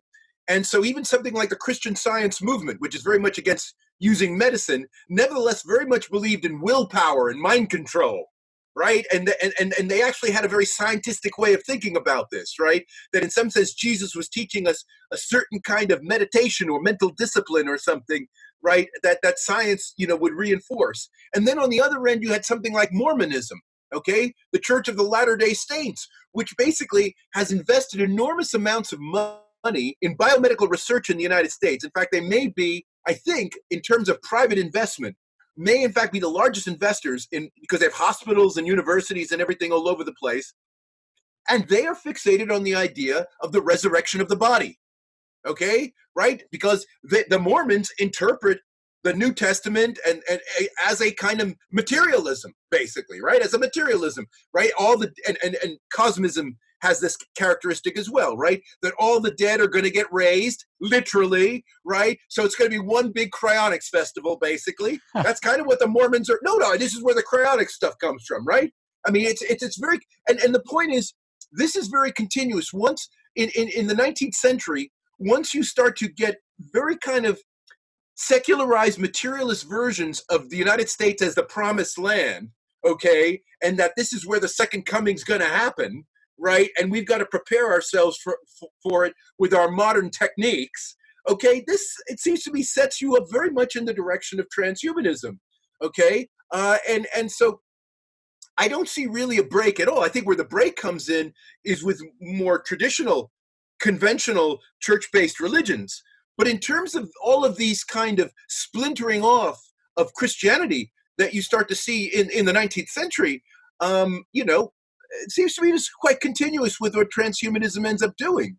So I this is what I always tell my religious friends. I say, you look at the doctrines of these people, like the Mormons and so forth. These are proto-transhumanist doctrines. Come on, right? Yeah, I and I mean, mentioned it here, the president of the Mormon Transhumanist Association twice, Lincoln Cannon, uh, yes, and other figures like that. Actually, another Christian transhumanist was Frank J. Tipler, who basically told me of straight up course. that the omega point or the singularity is coming for sure, but I was skeptical about it because he understood quantum mechanics and I didn't. And Yeah, no. I know Frank. I've met him, and he is a very interesting guy. I'll tell you, he's a very interesting guy. Really against the grain, but a person who, again, I would say I would put him in this kind of category of people I was just talking about. Right, someone who has a very strongly biblically based version of Christianity. I don't know if you've read any of his book, The Physics of Immortality and all this kind of stuff. He's quoting the Bible. He's like Teilhard de Chardin. He writes exactly like that. Oh, except the physics is his science rather than paleontology. But Tipler's exactly the same way. And my view about this is this wrong? Is there something wrong? I mean, it's a little strange from the standpoint of the conventions of how religion and science are supposed to mix together. I realize that. I realize it's unconventional, right? But intellectually, it seems to me, it has a certain kind of compelling character to it. And given that we're talking about theories, especially in physics, which are pretty speculative no matter how you look at it, okay? Come on, guys. String theory? Really? Don't tell, you got a problem with God, I got a problem with string theory. And so the point is that given that we're dealing with a realm of science that is already open to a wide range of speculation, which contemplates all kinds of very weird ontologies, the fact that someone is talking about God in the singularity seems to me just part of the mix in that regard, that people shouldn't be so scandalized by that, right? And so, no, really. But Really? the point is that the original question that I had is, the point is that it's kind of detrimental to the sort of reputation of both the transhumanism and the singularity as ideas, given that the charge is that they're just another new religion that's like for geeks, and Well, therefore look, religion. dismiss as just all the other fake religions that have no See, historical truth to them of any kind. look, what I cannot solve is the problem that people have with religion. Okay, in other words, I think that there was an enormous amount of licensed bigotry against religion among intellectuals. Okay, and I don't know how to deal with that, and that's a general problem. That's not just a problem that transhumanists have. Okay, I But mean, intellectuals would give you a history of inquisition and suppression of science and knowledge, and burning people on the stake and all kinds of stuff like that for the. yeah, and I'll give you World War II any day. World Sorry? War II was caused by science. World War I was certainly caused by science. Come on, we got 2 world wars where science has caused more damage than the Inquisition ever caused. Give me a break. You can't play that game. You're not going to win it. Science is so much more powerful. So how is it that science caused World War I and World War II? Well, because in terms of the amount of damage it did, okay? And also That the was fact that instrumental, but not like. it wasn't instrumental. In fact, people believed they could win the war because they had the superior science. This is certainly true on the German side in World War I, Yes. and I think it was true on the American side in World War II. Yes. And even Okay? especially during the Cold War too, was Yes, exactly. a race No, and science. Yeah. no, and I think that's where the Cold War, in a way, is very interesting and in a way very morally instructive, because we didn't get World War III. That the science actually managed to curb itself, right? That I think with the Cold War, primarily through the introduction of game theory, actually, that you start to get a kind of self-reflection that got built into the science, so that the science didn't just get derailed and end up causing destruction. So so in this regard, I'm sort of on the same page as Steven Pinker. Steven Pinker always likes to bring out the Cold War as a great example of how we're making moral progress, right? Because we were able to kind of curb ourselves. And I do think there is something just lucky, because there were so many occasions where we were so close, and we were simply lucky because the world was about to end several times during the Cuban Missile Crisis, where an American destroyer was trying to sink a Russian submarine which had nuclear weapons and authorization to use them. Then there was like the fake alarms in the 80s, where was his name Vasily Petrov or something like that, who had like, I don't know, 6 minutes to basically sound the alarm of impending American nuclear attack, which was kind of a fake alarm. And so many other cases where if people actually followed the manual, we'd all be dead now. Sure, but the point was, I do think that people were sufficiently aware, and this is where I do think game theory and stuff like that as part of the Cold War imaginary was very important, because what I think people in the Cold War had, which I think in the 2 world wars wasn't so clear, was there was a kind of self-consciousness of all of the mistakes we might make, right? Because game theory laid out all the possibilities. What are the optimal outcomes, suboptimal outcomes, right? And I think that was really registering in people. And I really do think that led to a certain kind of curbing. Maybe I'm being too idealistic about this, but I don't think it's an accident, right? I tend to disagree with you on that. I don't think that the captain of that Russian submarine or Vasily Petrov were maybe even not familiar with game theory. They were just thinking about, what if I'm wrong? What if I launch this nuclear armed torpedo right now that the Americans don't know about? Or what if this radar, which tells me, the earning warning system that tells me of incoming American missiles, is wrong, and we launch and they haven't Well, launched? no, but look, but part of game theory is also to know what the probabilities are of things being wrong, right? So, in other words, if you are operating on the assumption that the instruments that you're using aren't always going to be right, and you have to factor that into your judgment, and then you look at the potential damage that could be done if you make the judgment wrong, right? All of that is a game theoretic way of balancing stuff. And, Sure. and I'm just saying that this really becomes self-conscious because it becomes highly theorized and people get trained in this stuff starting in the 1950s and 60s. I don't think that's a trivial point. Yeah, I don't think the Russian submarine captains were trained in game theory, but yeah, I get. Okay, maybe not. I don't want to push it too far. No, I'm not going to say everybody knows game theory when they're 5 years old or something. No. Yeah, No, that would okay. be a nice idea. The Soviets probably would go around saying that. We train our people. They know game theory.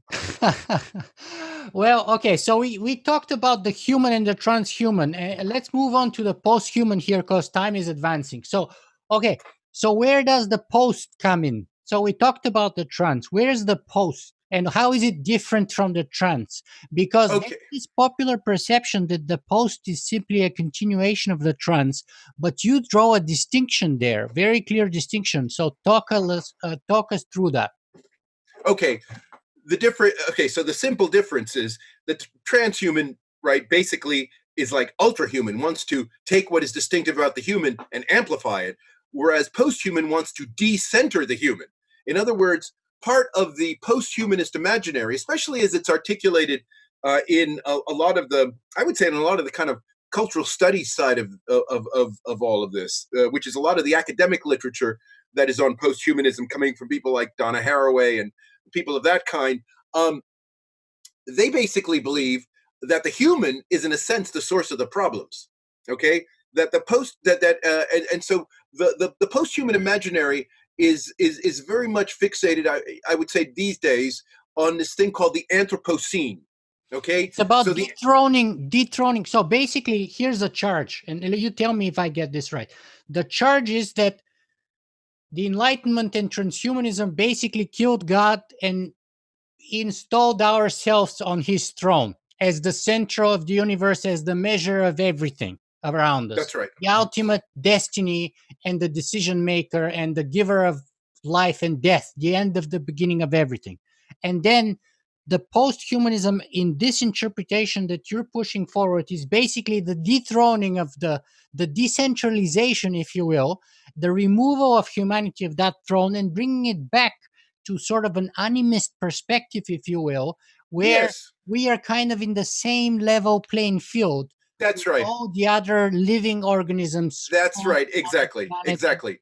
So it's like a return to animism in a way, if you will. Yes, that's right. Yes, and that's why people like to they tend to posthumanists tend to speak, I would say, nostalgically, let's put it that way, about pre-modern worlds and other cultures, right? Because it is true that this kind of fixation on the human is very much a kind of Abrahamic thing, and of course, the Abrahamic cultures are a minority of the world's cultures. Most cultures are not Abrahamic, and most cultures, it is true, most cultures think about humans at the same level as they think about other forms of life. I think that would be more the norm on planet Earth, right? In terms of the cultural norm, it is actually closer to a kind of post-humanist perspective. So Yeah, all of that is Buddhism, true. Hinduism, Shintoism, they're all kind of like Exactly. of that. Exactly. And I do sometimes think that part of the problem that the West has, let's say, in trying to come to terms with a culture like China, has to do with a failure to appreciate this. But that's another discussion to be had about the geopolitical implications of this, given that the parts of the world that are now really emerging and coming on the scene are not part of the Abrahamic culture, right? I mean, we're getting a kind of a shift in the balance of power that is moving away from an Abrahamic center of gravity, and so not surprisingly, a lot of the characteristic Abrahamic political doctrines, like the human rights doctrine, is now under incredible pressure. Okay, but again, that's probably another kind of discussion. But Yes. I think that the point about the posthumanist is I would even go so far as to say that it is decentering from an ontological standpoint, very much in the way you described. But I do think there's a kind of moral judgment being made as well about human beings as they have conducted themselves up to this point. Okay, Absolutely. and that basically we have done a really bad job, and that in fact, rather than just carrying on with science and technology, we need to roll back, scale back, and this is where this image of the Anthropocene that I mentioned earlier is a really pivotal notion, I think, for the posthumanists these days. So this is the idea that since, let's say, the Industrial Revolution, end of the 18th century, right, where you start to get a sharp spike in carbon emissions that does not go down but just keeps on going up, that this is the point where humans, for the first time in geological time, right, a single species, the human, is actually primarily responsible for climate change as it happens. Okay, and this is why it's called the Anthropocene. So what you end up getting, if you take this view seriously, and this is the kind of thing that gets invoked when one says we only have 50 years or something to lower our carbon emissions, otherwise, the planet is going to, somehow go into meltdown, and we're going to lose several billion people, and half the species will be gone, and all of this kind of stuff. Not half, more like 95%, actually. That's right. That's right. No, that's exactly right. And I think the posthumanists take this very seriously. They take it as a damning indictment of human beings. And in fact, the point is that this is not going to be solved by more science and technology. Okay. And in fact, they find it quite damning, insulting, I don't know what, almost blasphemous, that you get a lot of transhumanists like, guys like Elon Musk, but this is also true of the cosmos from the 19th century onward, thinking that the cosmos, humans belong in the cosmos, right? So in a sense, the earth is just the cradle, right? The earth is just the beginning. And so, the point is, don't fixate on it so much, right? That would be one way to read the kind of climate change problem. So in other words, you could be somebody like Elon Musk as a transhumanist, and you could say, okay, yeah, the planet might go into meltdown in 50 years' time. But then look, we've got the rest of the cosmos to play around with, right? And we can go up there and we can make a new start. We can make a new start and learn from our mistakes and have a kind of new experiment in the human condition, multiple experiments, because we can colonize all over the place. And so posthumanists find this incredibly insulting to nature, even blasphemous, right? That transhumanists have this kind of hubris, right, of thinking, hell, we could leave the earth, we could go into the cosmos, no problem. You see, so I do think there's a kind of moral judgment here that's also being made. Absolutely. And I have to put forward my personal biases and sort of my personal journey here, because I very much started as a transhumanist. And now I find myself kind of at the edge between what you describe as posthumanism and transhumanism.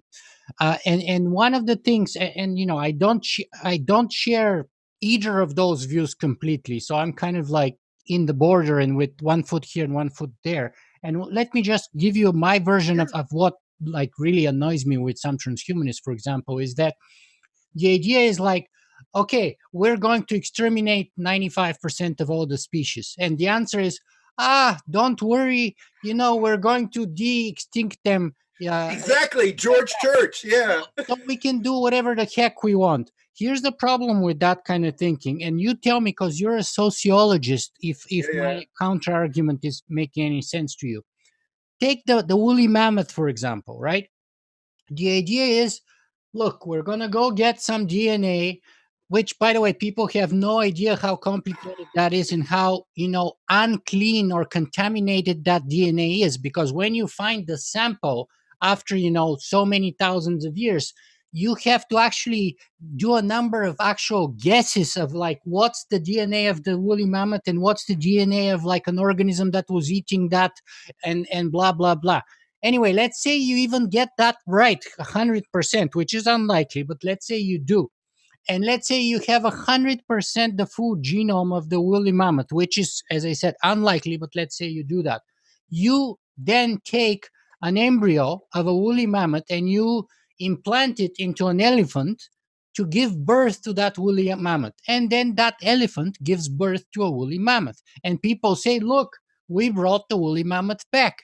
And my answer to that is bullshit. That baby mammoth has absolutely nothing to do and is never going to be a mammoth. Why? Because it's not only the genes that carry the woolly mammothness, if you will, but it's actually the whole culture of being a woolly mammoth, which involves being giving birth by a woolly mammoth family, growing up and being taught the sort of the woolly mammoth way, if you will. So there's a whole culture and structure. And we know the elephants are so smart and they have their own culture and they take care of their dead and they even mourn and all those things, right? And so you can genetically give birth to them, but they're never going to be the woolly mammoth of history. They're just going to be a woolly mammoth looking elephant, which was born in a zoo. Just like, once you take an animal, an animal out of the wild, or if it's born in a zoo, then you can't like release them in a wild because they can't fend for themselves. And that's particularly true of smart animals like the mammals, like orca whales, dolphins, or apes, right? If they didn't grow up in a sort of a family of apes in the Congo or something, and they were never socialized in what actually being ape means and how to survive in the world as an ape or as an orca or as a dolphin, being born in a zoo and being genetically an ape is not necessarily being the actual ape as those real apes are in the wild. So that's my counter argument. And to me, people who say, oh, we'll just de-extinct them, they grossly underplay the importance of the sociological part of being a certain species, right? Because it's not just about the genes. Yep, this is certainly true. But as you were just describing, right, this problem in a way begins much earlier on than with the issue of de-extinction, right? This are, the way you've described it, the problem already begins by having animals being born in zoos. Okay, and we've been doing that for a few hundred years now, and so I'm just kind of wondering whether you're sort of, in a way, you're complaining about something much more than you think you are, right? So in other words, no, right. So you're not just complaining about de-extinction. You're sort of complaining maybe even about domestication, right? I mean, that in a sense you are making a kind of absolute defense of wildness, right? In many ways, yes, you got that right, because I've been vegan now for 4 years. Okay. And so absolutely, that kind of goes with sort of my ideological journey, if you will, right? So yes, and that's in keeping, and that's where the normative sort of judgment comes in that you kind of so well identified in sort of posthumanism, right? And so Yeah. that's why I sympathize with transhumanism in so many ways, and yet I tend to not underplay the damage that we have done so far, as I believe in so many cases transhumanists do. Okay, let me ask you just one other question about this. So let's say let's say I defend the extinction, right? Sure. And I've heard your argument. I think part of what informs the sort of mentality that would do de-extinction isn't simply, though I know it does sound like they're trying to resurrect dead species, and in a sense we could have all the species that have ever lived all over again, kind of thing. I know it does sound a bit like that's what they're saying, but I do think that from a biological standpoint, though, one of the things that we have to grant, and I think you would need to grant this too, is that animals are not static. Okay, right? Sure. There's a sense in which, even during the period that the woolly mammoth lived, right, it didn't remain constant. I mean, it was, because so in other words, the different circumstances under which different woolly mammoths, were brought into the world over the millions of years they were around, Sure. right? They changed. They were different, right? Of course. And You have subspecies in Canada and North America and in exactly. Siberia. Sure. And they all have their own cultures and all this stuff that you were just describing. Of course. Now, Now, from that standpoint, okay, so now from that standpoint, if we accept that as kind of a basic fact about the way evolution works, Yeah. then what de-extinction, in a way, de-extinction perhaps is falsely advertising itself as somehow resurrecting dead species. But what it's Precisely my doing, point. okay, but instead of what it's doing, it's bringing into the world new species. Exactly. But it's not the All old right. species. So No, but is there a problem with that? Is there a problem? My point is there a problem with that if that's what they're doing? well, the problem with that is there to the extent that you're claiming you're bringing back the old species, right? Okay, So but the point is you really never can bring back the old species. Of woolly mammoth into the 21st century, then fine. You can make that claim, and then we can debate whether that's a worthwhile task to accomplish. But if you say, "Oh, I'm going to bring the passenger pigeon," or "I'm going to bring the woolly mammoth," you can't, because you need a whole herd of woolly mammoths that train. Yeah, I know. Whole sociology that comes with that. But it may be that again, we're talking a bit in the future here because I don't think our DNA analysis of this stuff is quite so great yet. But it may be that some aspects of the DNA of, let's say, the woolly mammoth have certain kind of properties that if we could reproduce, okay, in some hybrid creature, would be worth having now. Okay, and so in a sense, what we will have done is we will have brought back to life a creature that has a substantial overlap of the DNA of the woolly mammoth, especially in the distinctive parts, but would be a different species. Okay, sure, and you can make that argument. Yeah. Okay, would you have an objection to it? That's my point. Would you object to it? Well, if that were the not grounds a for it? principled one. I don't have objection. It will be sort of more of on a case by case basis, right? What's the cost benefit analysis, particularly to expend resources? Okay. Right? No. That's good to know because but I do think you have brought up an interesting point about the way in which the false advertising of this, ends up really kind of making the moral situation worse than it really is. But that's precisely one of my big concerns is that, I don't want to say we, but many transhumanists have, because I don't count myself in that group, but they have this kind of laissez-faire attitude that basically we have a blank check. We can simply take a DNA sample, kill all living members of a particular species, and, in some vague part of the future, of our glorious future, the gods that we would become would generously give back life to those animals who are not around only because our own folly.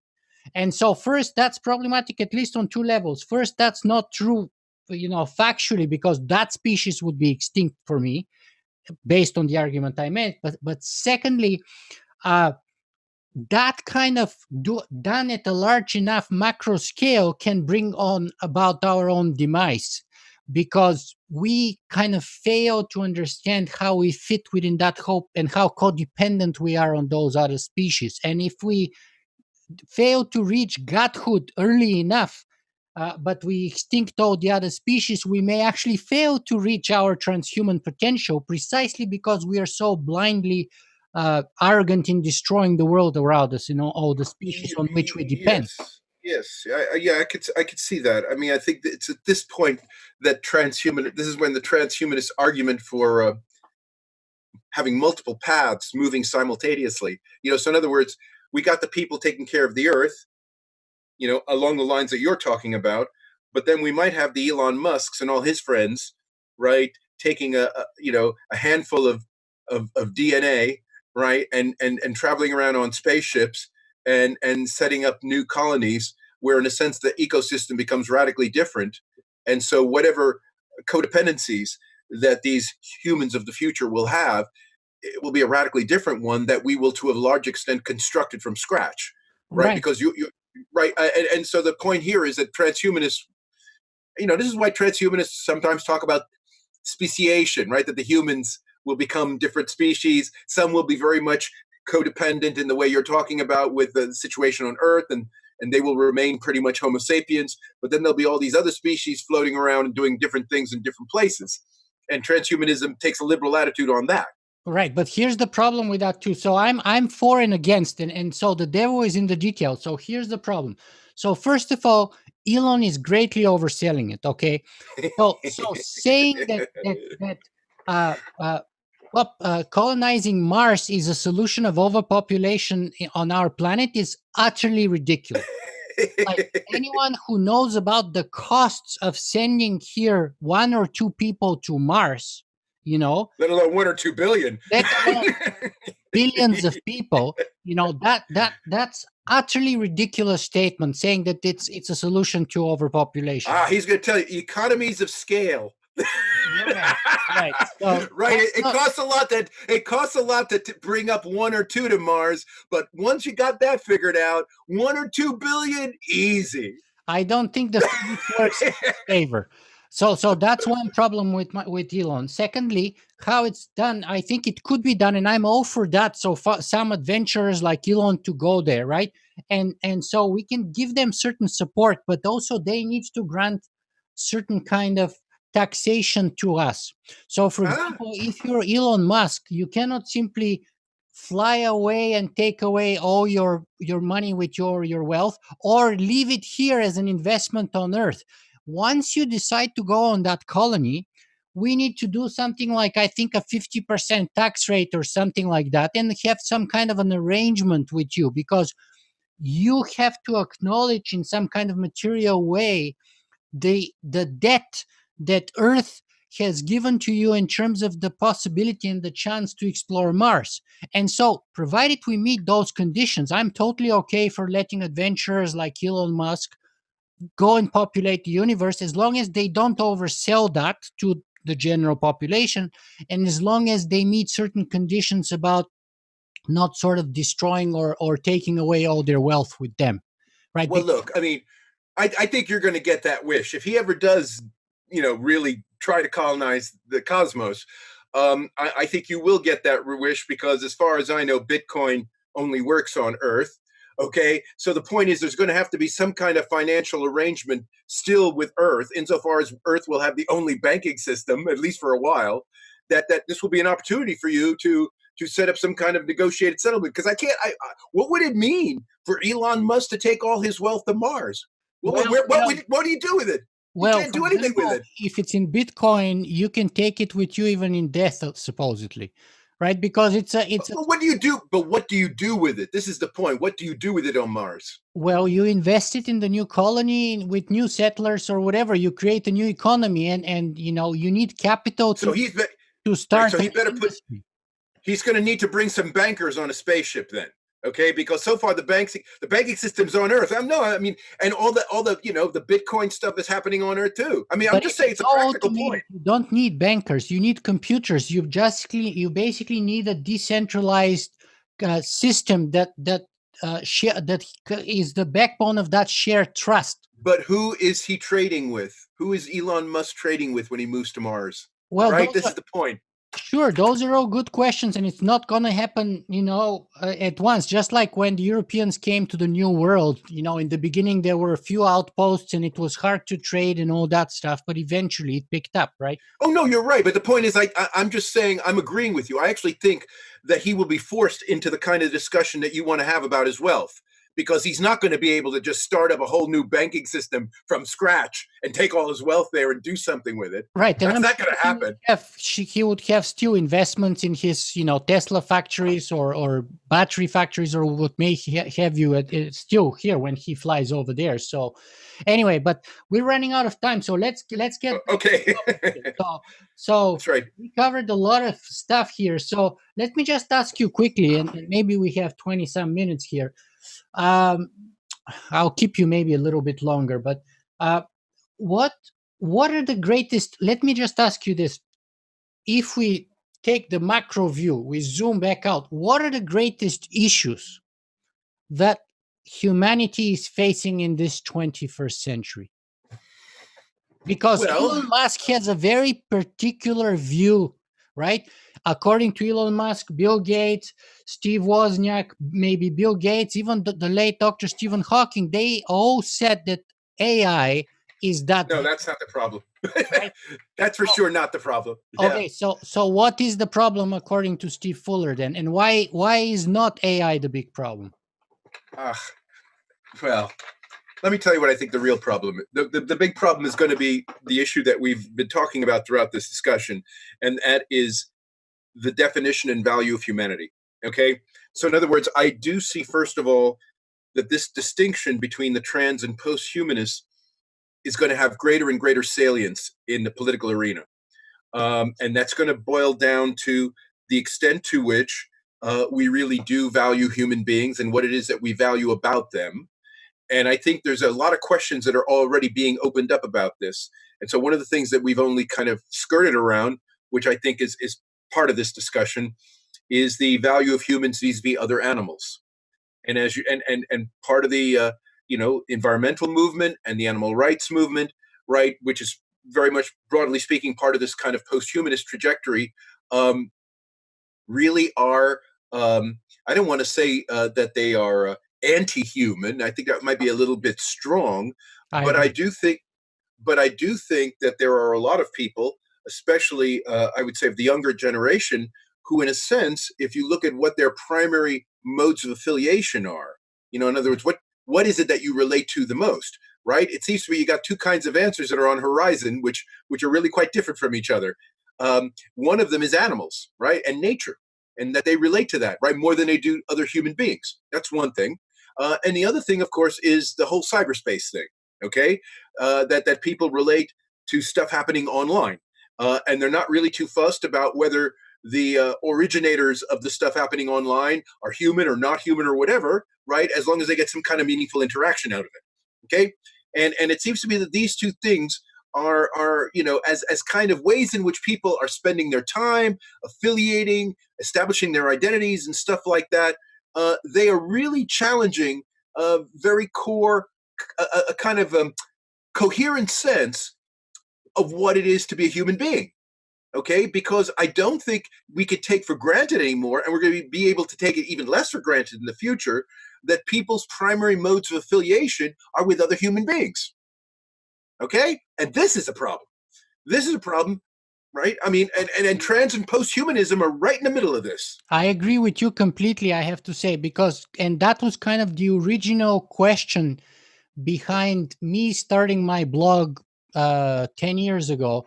What is the meaning of being human, and how is that being changed? How the question even, and let alone the answer, is being changed in the context of all those changes that we're undergoing right now. So that's one thing. So I agree with you, and that's where again that distinction you draw is important, because many people would be questioning that starting presumption, that teleological presumption, about the unique special position that humanity takes on that normative scale with respect to all other life. And as long as people fail to embrace that starting position, they would be against it, or they would be questioning it, and there would be conflict on that level. And as I said, I myself kind of struggled. I'm kind of like half and half, if you will. So I don't even know where exactly I am, because I embrace different elements of each, but I struggle with that. And you see, the thing is, what is really striking to me is that this kind of issue that we're talking about now, I think there is a real generational thing about this, because I think young people get it. Okay, they see, like, for example, their intuitions about human beings are not as secure as they were, let's say, in the post-war era. Okay, and so, and there, and in my own classrooms, I have students. Some of them are driven toward the environmental movement and to animals and all this kind of stuff. And sometimes you will hear them say some very derogatory things about human beings. Like it'd be better if half the population disappeared or something. I mean, they're not taking any action to do that, but the fact that this kind of a view can actually get some voicing is kind of interesting. And then there are other people who, again, they're living their entire lives in cyberspace, and they have quite see, this is, by the way, in talking about this side of the issue, I want to address the artificial intelligence issue too. Please, I was going to ask you about that, because you said not the major issue. So No, it isn't, and I think it's kind of beside the. I mean, to be honest with you, I think this is a self-created transhumanist bubble. This fear of artificial intelligence taking over the world. I think it. I mean, for people like Bostrom and the Future of Humanity Institute, which gets a lot of money. The Center for Existential Risk. It's Cambridge, right? They get a lot of money from a lot of guilty guys in the IT industry, right, who are worried that they're in fact creating the conditions under which the world's going to end. I mean, I think that's kind of where all this stuff is coming from, right? The reason why I'm not so worried about this is, first of all, I don't think it's going to happen quite as fast as people say. I think, in a sense, the sense of possible imminent doom really rides a lot on thinking that the Kurzweil's computational timeline. Exactly. I think it presupposes. 90 Yeah. Well, see, now we should have a human level AI, and by 2045, which is only about 26 years from now, we should have the singularity. I know, and while I don't, so let me make myself clear on this. While I do believe that the direction of travel is that way, I don't believe it will happen so fast, and that is an important point, because by not happening so fast, that gives us time to think about it and to deal with it in various ways, right? And I want and the way I think about this, that I think really changes the whole. Yeah. I mean, soft takeoff. That's a good way of putting it. But I think there's that one of the consequences of having a soft takeoff is that the distinction that is presupposed in this apocalyptic scenario of us versus them, humans versus AI, I don't think that's going to apply. Why? Because of cyborganization. I mean, it seems to me that this whole line of apocalyptic thinking really presupposes a kind of really undifferentiated view of humans and AI, right? They're these two radically different things that in some sense are alien to each other. But of course, what we are increasingly seeing, and this is what I would have thought Stephen Hawking would have figured out, right, is that they're mixing together. I mean, Stephen Hawking was 75% machine when he died, and the point is cyborganization. Well, seriously, whose side is he on? I mean, the thing is, cyborganization, right, is in fact getting to be more and more the norm. And this raises a different kind of question, which is nevertheless very interesting. And that is the idea of identity. Who do you identify with? So supposing we do get to a situation, let's say 100 years from now, right, where there is some runaway AI doing something crazy, it would seem to me that by that time, there would be quite a lot of people who will already have become integrated into the kind of AI world in a very material kind of way. They will have been cyborgs. They'll be like those later episodes of Star Trek, right, where the creatures on board are kind of a mix of lots of different things. I mean, I do think this is kind of more the world we're heading into. In which case, then where's the them and the us in all this? But let me give you a counterexample, and they're very important historical examples here. Okay, I hear your point, but I believe if you look at the history of ethnic cleansing, it's every single time it's been fabricated. So, for example, I come from the Eastern Bloc, from Bulgaria, and if you look at the wars in the collapse of Yugoslavia, and I read a bunch of books, and because that was kind of like my specialty in school, my master's thesis and all of that. And you would have people who lived through the horrors of the war there, and you would have someone who would tell you something like, I was a what did he say? He said, before the war, I didn't know I'm a Muslim, right? So in Yugoslavia, you had all kinds of intermixed marriages between Muslims and Christians. No one paid attention who was Croat and who was Serb, who was Muslim. You had mixed marriages between Muslims and Serbs and Croats and all of those. And then when the atrocities started happening, suddenly that kind of identity got fabricated. So it was more fabricated than real. And yet it did not stop this kind of ethnic cleansing happening. So before the war, people would say, I didn't know I'm a Muslim. And then suddenly I discovered. And same situation happened, by the way, in Rwanda. In Rwanda, the Tutsis and the Hutus were kind of a fabrication of the French colonizer. of the French colonial government. And the main distinction was not genetic, but rather ones were farmers, and the others were herders. So the distinction was, one dealt with like farming, on tilling the land, and the other group was basically herding animals. That was the main distinction between Tutsis and Hutus. Not so much genetic or tribal one, right? It was more about occupation, and then the French kind of artificially created this sort of on the principle of divide to rule, and all Yeah. that stuff. And yet that was then used, that fabricated identity was so deeply embraced so quickly that it led to this kind of ethnic cleansing. So I get what you're saying, but yet I think that may be insufficient to prevent that kind So of. I see. So there is a sense in which, when we reach this point where the apocalypse is about to happen, that as it were, these older notions of I'm really a human, right, will become more important.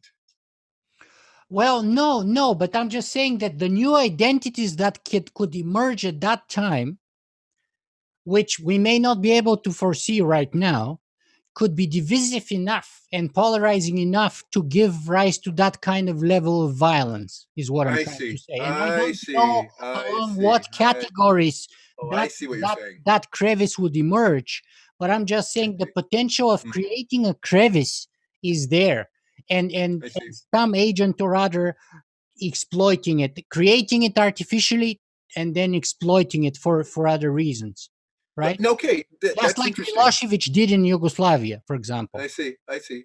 I see. So yeah, so this is going to have to be the thing that Bostrom writes in his next book about superintelligence, right? You have to bring in a new agent, right? This diabolical agent that messes with the situation once it arises. Right, and my But it's not quite as elegant as the paperclip stuff. my candidate for that agent, by the way, is humanity. That's my candidate, because I think we have still the monopoly of good and evil, and I am very much of the claim that technology is not enough. That especially at the outset, AI, if it even comes to be, would be greatly influenced and impacted by our own narrative, and whether it comes to be in a military context, in a commercial context, or some other context, would greatly impact the direction of that, and then that would have certain implications. But anyway, let's go back to. Okay. We have probably a few minutes left, like 10 or 15 minutes. Let me see.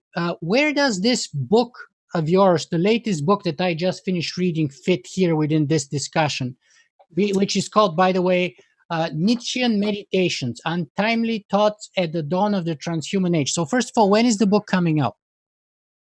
Sometime, I guess, the end of this year. I'm looking through proofs now, so it's going to be advertised in the Frankfurt Book Fair during the autumn. So I guess the end of this year.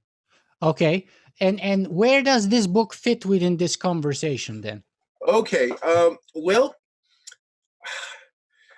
let's put it this way. I think what this book is about. I mean, and this is one of the reasons why I invoke Nietzsche as a kind of an icon for this.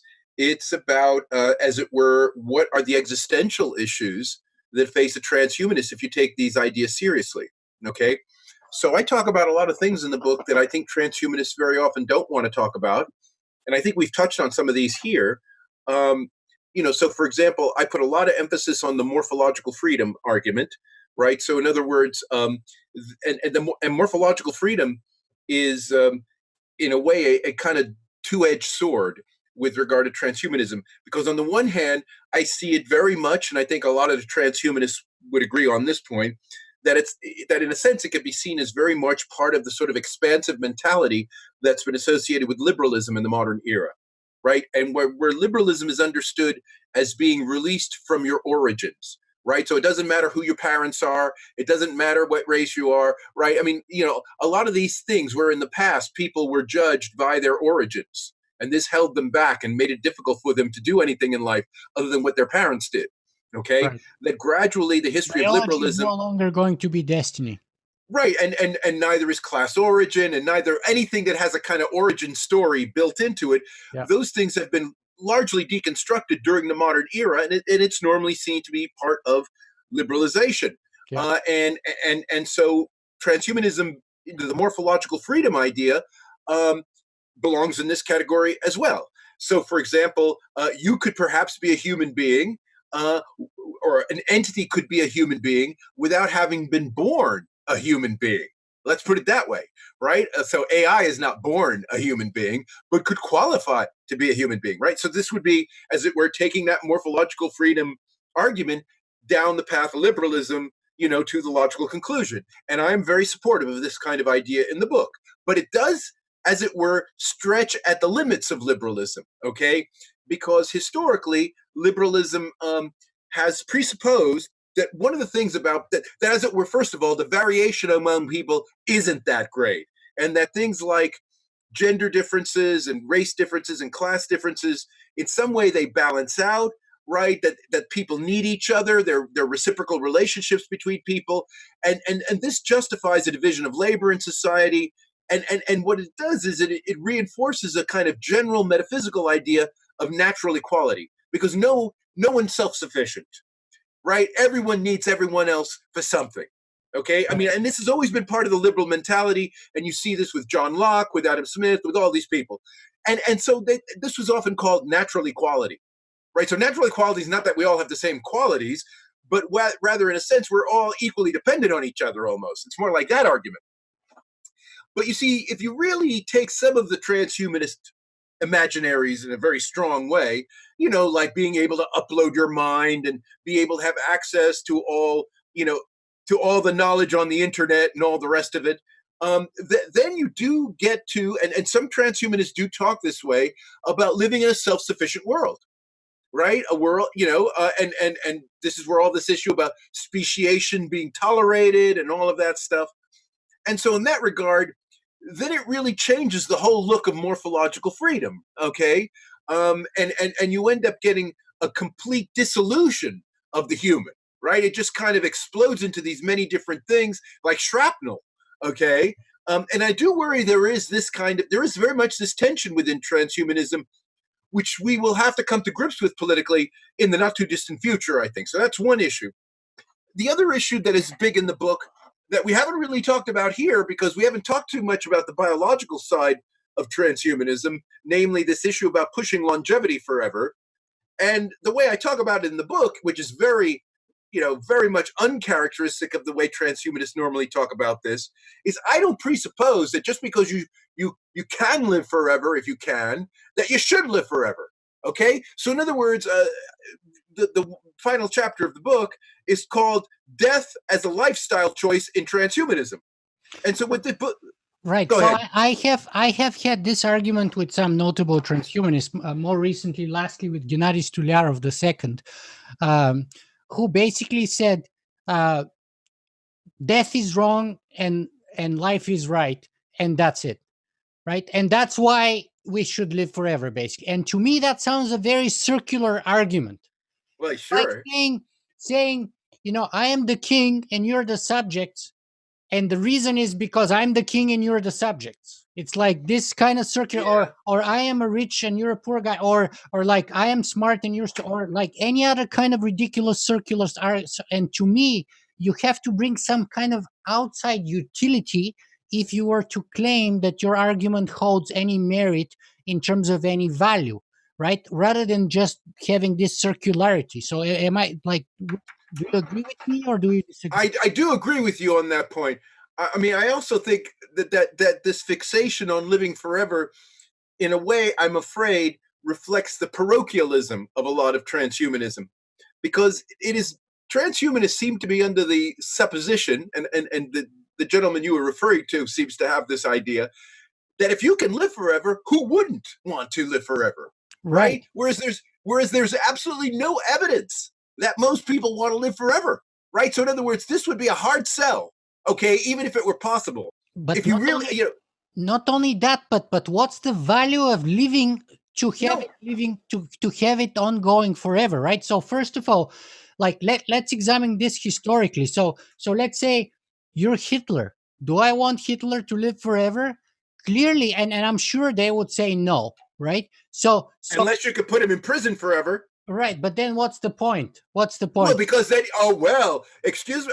No. Again, let me play devil's advocate here. Sure, If you sure. believe, so if you believe that Hitler's like the most awful person in human history, right? It would be good as a kind of symbolic reminder to have that guy there locked up, right? So you say, there, in other words, you got the moment there, right? You could celebrate the moment. See, we got the worst guy in history, and he's locked up forever, and we can look at him and see, you're the worst guy in history. I Right. actually think, given our attitudes toward Hitler in particular, there could be some, kind of symbolic moral value in keeping that guy around behind bars, right? Not allowing him to die. Not allowing him to die. Right, right. As a sort of like eternal punishment, if you will. Yes, exactly. I mean, from the Forever. Greek mythology. Yeah. I mean, this is Right. the thing. Who is the? Is it Prometheus. Prometheus? Yeah, Prometheus. Yeah. but Hercules saves him eventually, right? Hercules goes and breaks the chains, and Prometheus gets free, and all of that. So to me, whether it's worth extending something, you have to first demonstrate some value of that something in its own right, and only then you can put the Yeah. argument. Therefore, it's worth extending it. So I have to ask, as as an ethicist with a Socratic background, okay, what is life good for? What are you planning to use your life for? How are you using it? Because one of the things that I've noticed is many people have no idea in the transhumanist community and in general how to use their life to begin with. And then their argument is like, well, if I have 1,000 years instead of 100 years, I'll figure it out. Well, I'm not so sure, because you have to figure it out. You have to actually first start looking for that answer. You have to ask the question, and many people are not asking the question because they give this No, you're absolutely right. argument. Is like, oh, life is right and death is wrong, period. No, you're absolutely right. I mean, you're absolutely right on this point. And I am a little mystified, especially when you do hear the transhumanists give answers about what would you do with eternal life, and it sounds like they would just be going on a constant holiday, right? I mean, it's kind of what it looks like. Or when they start thinking about it a little bit more, it becomes a reason why not to have children, because all the stuff that in the past you would invest in your children as hopes the things they might do that you could not do in your life, you would now have the time to do them yourself. Right? Right. So you don't have to worry about kids, as it were, fulfilling your dreams or anything like that. You see, so I mean, and so the more they talk about it, the worse it sounds. But let me make this even more personal here, because we're having such a great conversation.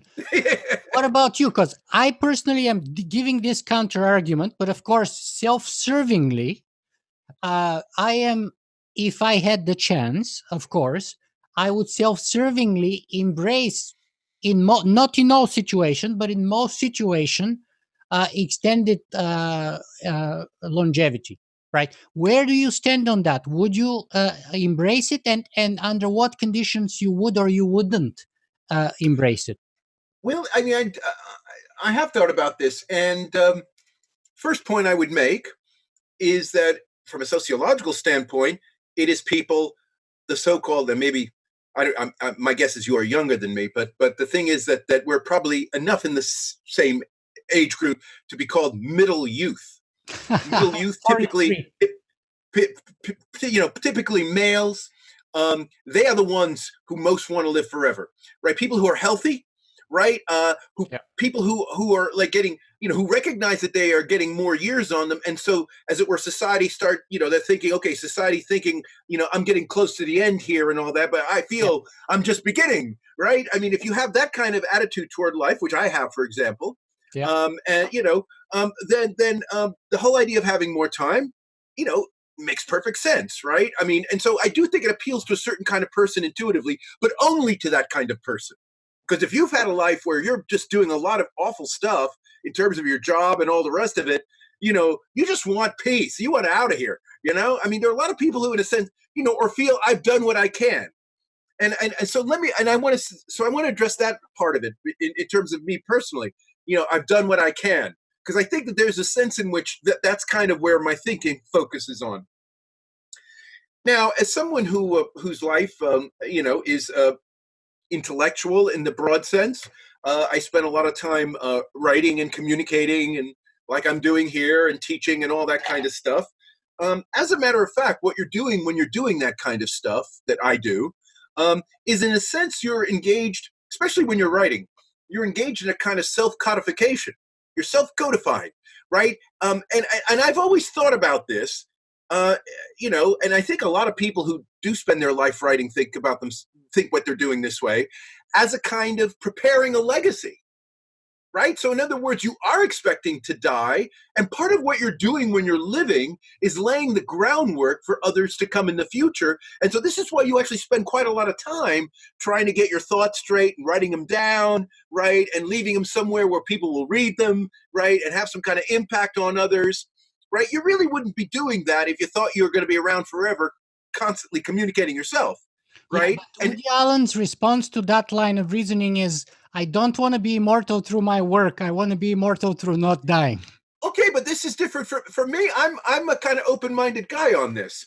Okay, I mean, I actually do feel that I have a lot more to say and all the rest of it, but I am very well aware because look, I mean, the bottom line is if you spend most of your time writing, you're doing kind of what I'm doing here. I'm in an office all day. I've got the shades down.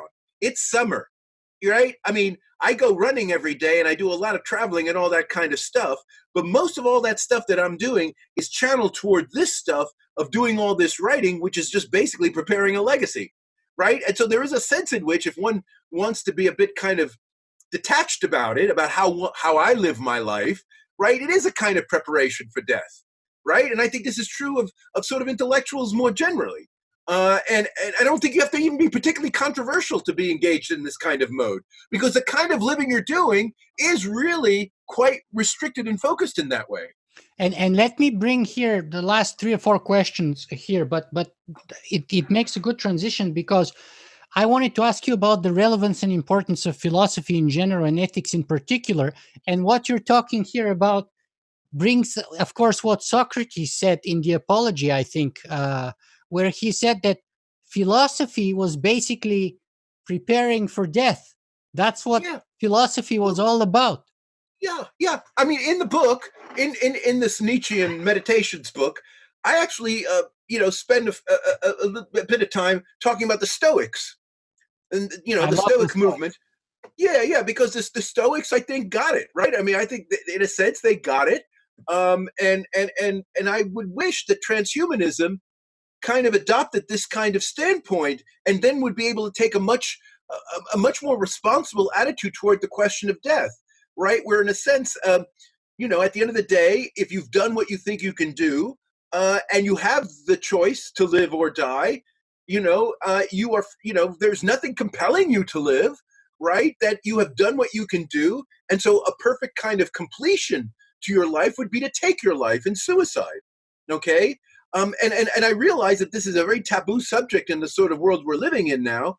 But I think a large part of that has to do with the fact that, death isn't voluntary in a sense that, but if you're able to live forever, right, then death automatically becomes voluntary and you could exercise it and it could be seen as the ultimate kind of freedom, right? Because you're basically voluntarily stopping the default position, right? Also, In a you very can just radical do way. what's called deadheading. You can be dead for a couple hundred centuries or a couple thousand years, whatever, and then come back, be brought back with cryonics and stuff like that. But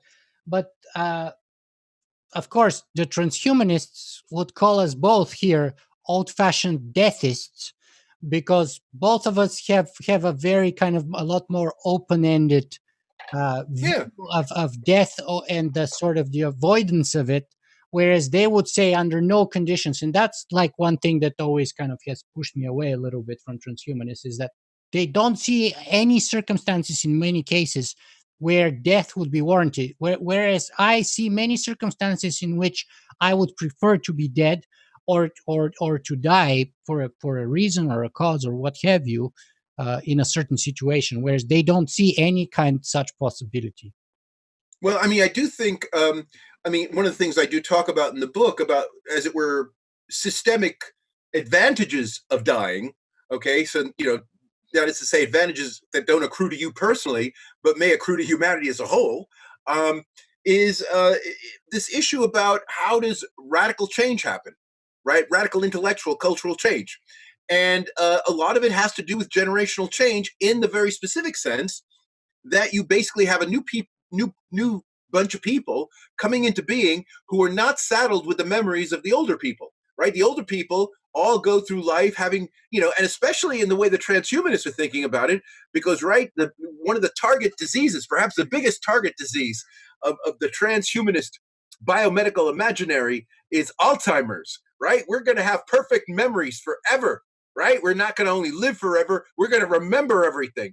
Now, that is a complete nightmare from the standpoint of any kind of radical change, because in fact, where radical change comes from is the fact that you have a new generation of people who aren't invested. They don't have the old memories. They're not invested in the past in any kind of way. Their understanding of the past is purely through secondary, tertiary media, right? So they have their own opportunities because of the mediated way they relate to the past to actually reinterpret the past. And sometimes, as it were, a new point of view, which brings exactly, progress. Yeah, that's exactly, yes, I totally agree with you. I love that. exactly. I totally agree with you, because actually forgetting serves a very important function, and that actually Yes, is true in the personal, at the personal level. Because let's say you're in the middle of some kind of a clash or argument, and you remember all these things and facts, and you want to win, and you're angry and this and that, and then 10, 20 years later you forget the whole thing. You remember it was a big fight, but don't remember what it was all about exactly, and therefore you're able to literally transcend, which I believe transhumanism is exactly about: your previous position, your previous biases, your previous kind of hangover with that particular outcome or point of view, and you're able to transcend it. And that's part of my disappointment with transhumanism in general, is that first I got disappointed by many notable transhumanists in personal at the personal level. But even going beyond that, at sort of the philosophical level of my disappointment came at the level where, transhumanism is about this kind of transcending something, right? Whereas I see that many, if not most people, have taken it as an opportunity to simply re-entrench their original starting beliefs. And so if you're libertarian, you're like, oh, transhumanism is perfect, and now I'm going to be even more hardcore libertarian than I've always been. And the point in life, I think, is to have this journey, which means that you don't get stuck on point A all your life, whether intellectually or physically, but you have this journey which makes you travel away from the starting point of point A, and you transcend your current situation. And that's what transhumanism should be ideally philosophically yes, about. I But agree what with you you actually 100%. observe in the community, at least that's my claim after doing hundreds of conversations on the topic, is that most people fail miserably on that level because they simply use transhumanism to re-entrench their libertarian or other kind of ideological points of view with which they started with. And that, to me, that was very disappointing. Do you agree with that observation? Do you think I that's do agree with false? that observation, but that just shows that there's a lot of room for improvement in transhumanism. It's why one of the reasons why I recommend that people actually study the movement and even get involved in the movement is precisely because I do think it remains, even though it's been around now for several decades, it remains philosophically primitive. I think that would be fair. Philosophically primitive in the sense that the ideas are really, as you say, they're really either they're borrowed from the views that the transhumanists already had coming into it, or they're not very well developed. And I would say, especially with so with the ideas of morphological freedom and the idea of living forever, these are two very provocative and superficially attractive ideas, but they have all kinds of problems attached to them that transhumanists, have barely begun to address at all. So yes, I mean, so I do think it's a work in progress. Let's say that about Right. transhumanism. I agree with that, and I don't hold that against transhumanism, because we're all work in progress in all philosophies. But I think it's important to bring that sort of theological or epistemological perspective into transhumanism. So first, people are aware of where those ideas come from, and that comes, from cosmism very much. But even before that, as you point in your upcoming book, all the way to the Greeks and so on, if you will. Condorcet in the French Mm. Revolution, and so on. So, very important epistemological basis, but also the philosophical dimension, I think, is very shallow. If anything, you can say that philosophically speaking, and I wouldn't even call Ayn Rand, philosophically worthy. But the philosophical streams in transhumanism could be very much sort of libertarian and Ayn Randian, you can say, in many cases. And I would say that's a very shallow foundation to to build something like transhumanism. And there's no worse example, in my opinion, perhaps, than the Transhumanist Wager. And by the way, that kind of conflict that we talked about, the undervaluing or underappreciation of the theological basis for transhumanism, can very well be seen in the Transhumanist Wager. Yeah, I know. Zoltan puts religion as the greatest enemy, and I'm an atheist, and I'm certainly not exactly a Christian. So, uh, I can give him a lot of leeway there.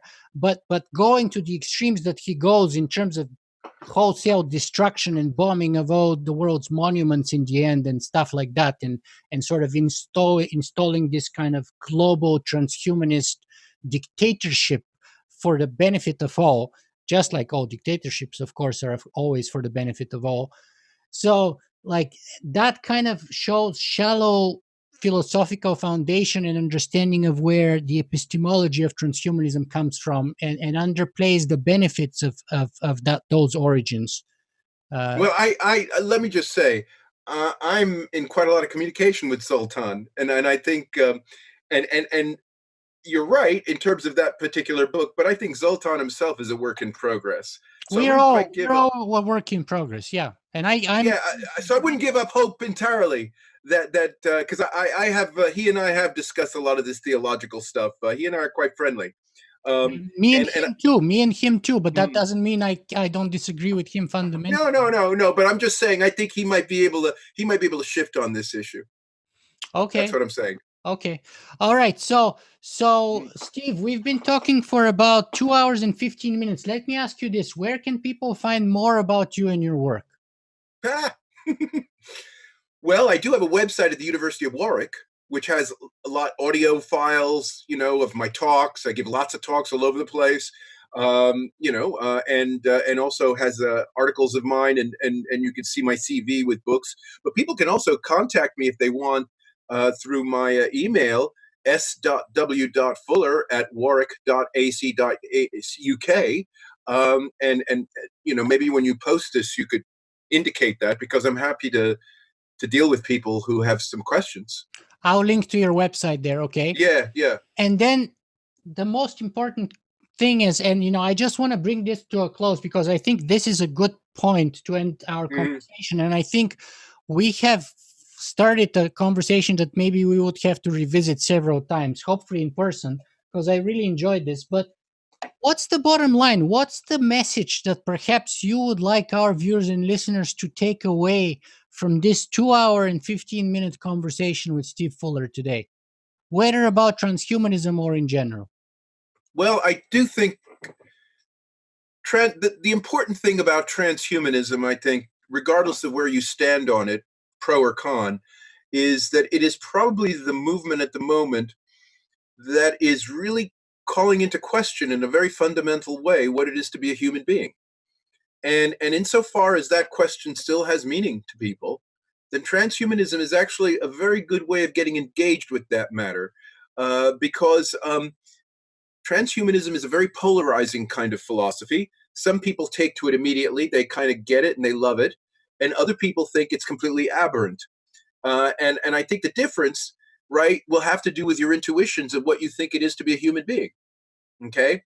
And transhumanism takes very seriously the idea that we are progressive, right? We are progressive creatures. We are creatures, works in progress, as it were. Um, whereas and that is one obvious vision of the human from the Enlightenment, and as I say, it has a theological root. But there are other people who believe that in fact that is not the way we should be thinking about humans. We should be thinking about humans as much more embedded in the world, right? As one among many living creatures, and that we have to live with all those creatures, and that we shouldn't be, as it were, raising ourselves above them for any kind of reason, religious or otherwise. And I think this is a really important question for people to face if they are interested in what the nature of being a human being is. And so I would leave it there, that would be a good way to get into the whole transhumanist discussion. So ask yourself, what does it mean to be human? That's right. Exactly. Yeah, and I would say, I would just add that that's the question that Socrates asked, and the Greeks were asking back in the day, 2,500 years ago. I think it's as pertinent, if not more so, today than ever. And I would say I've actually been sort of working on and off, and I'm kind of like failing to make much progress, but I'm constantly thinking about this new book that I'm working on called Rewriting the Human Story, why our story determines our future, or how our story determines our future. And that's precisely many of the ideas here that we discussed today, that that narrative that we have, whether teleological or epistemological or metaphysical, has a direct impact on what we're going to produce as ideas of what it means to be human, right? Because the narratives tell us who we are, where we're coming from, and where we're going.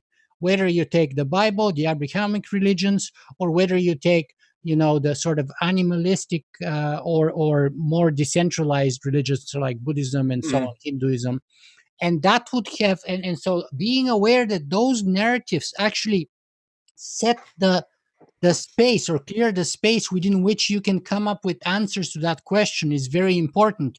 And so if you want to change the answers, you have to start by changing the space first, which comes directly from those narratives. So you have to become aware of the narrative, teleological, Yes. or theological, or epistemological, or metaphysical, or otherwise, or even scientistic, if you want to call it that way, cosmological, because those determine the space within which you come up with the range of solutions. And that's why I've been kind of struggling with this idea for a few years now. But anyway, our conversation now is giving me more ideas and more motivation. Have you interviewed Yuval Harari? Look, I met Yuval 3 or 4 years ago when he was just starting. I met him in person, and he promised he would do an interview for me. I met him at the University of Toronto. We had a conversation. He signed my book. And then I just dragged my feet for 6 or 7 months. There was some stuff that was happening, so I couldn't focus on that interview at the time. And then his star, basically, he took off like a pop star, and then it's been impossible to get him now ever since. So it's very likely that I haven't given up completely, but it's very likely I missed my chance to get him for an interview. But he would be. But in terms of your own project, yeah, he would be a very useful person to have this kind of long form discussion with. Absolutely, and he has had tremendous impact on my ideas.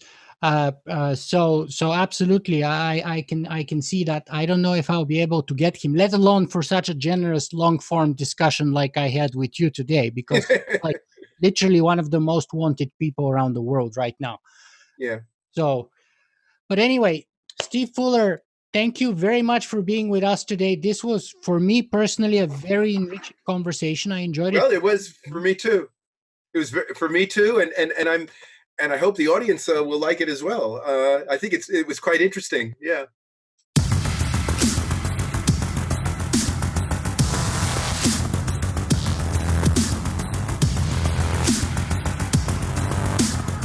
If you guys enjoyed this show, you can help me make it better in a couple of ways. You can go and write a review on iTunes, or you can simply make a donation.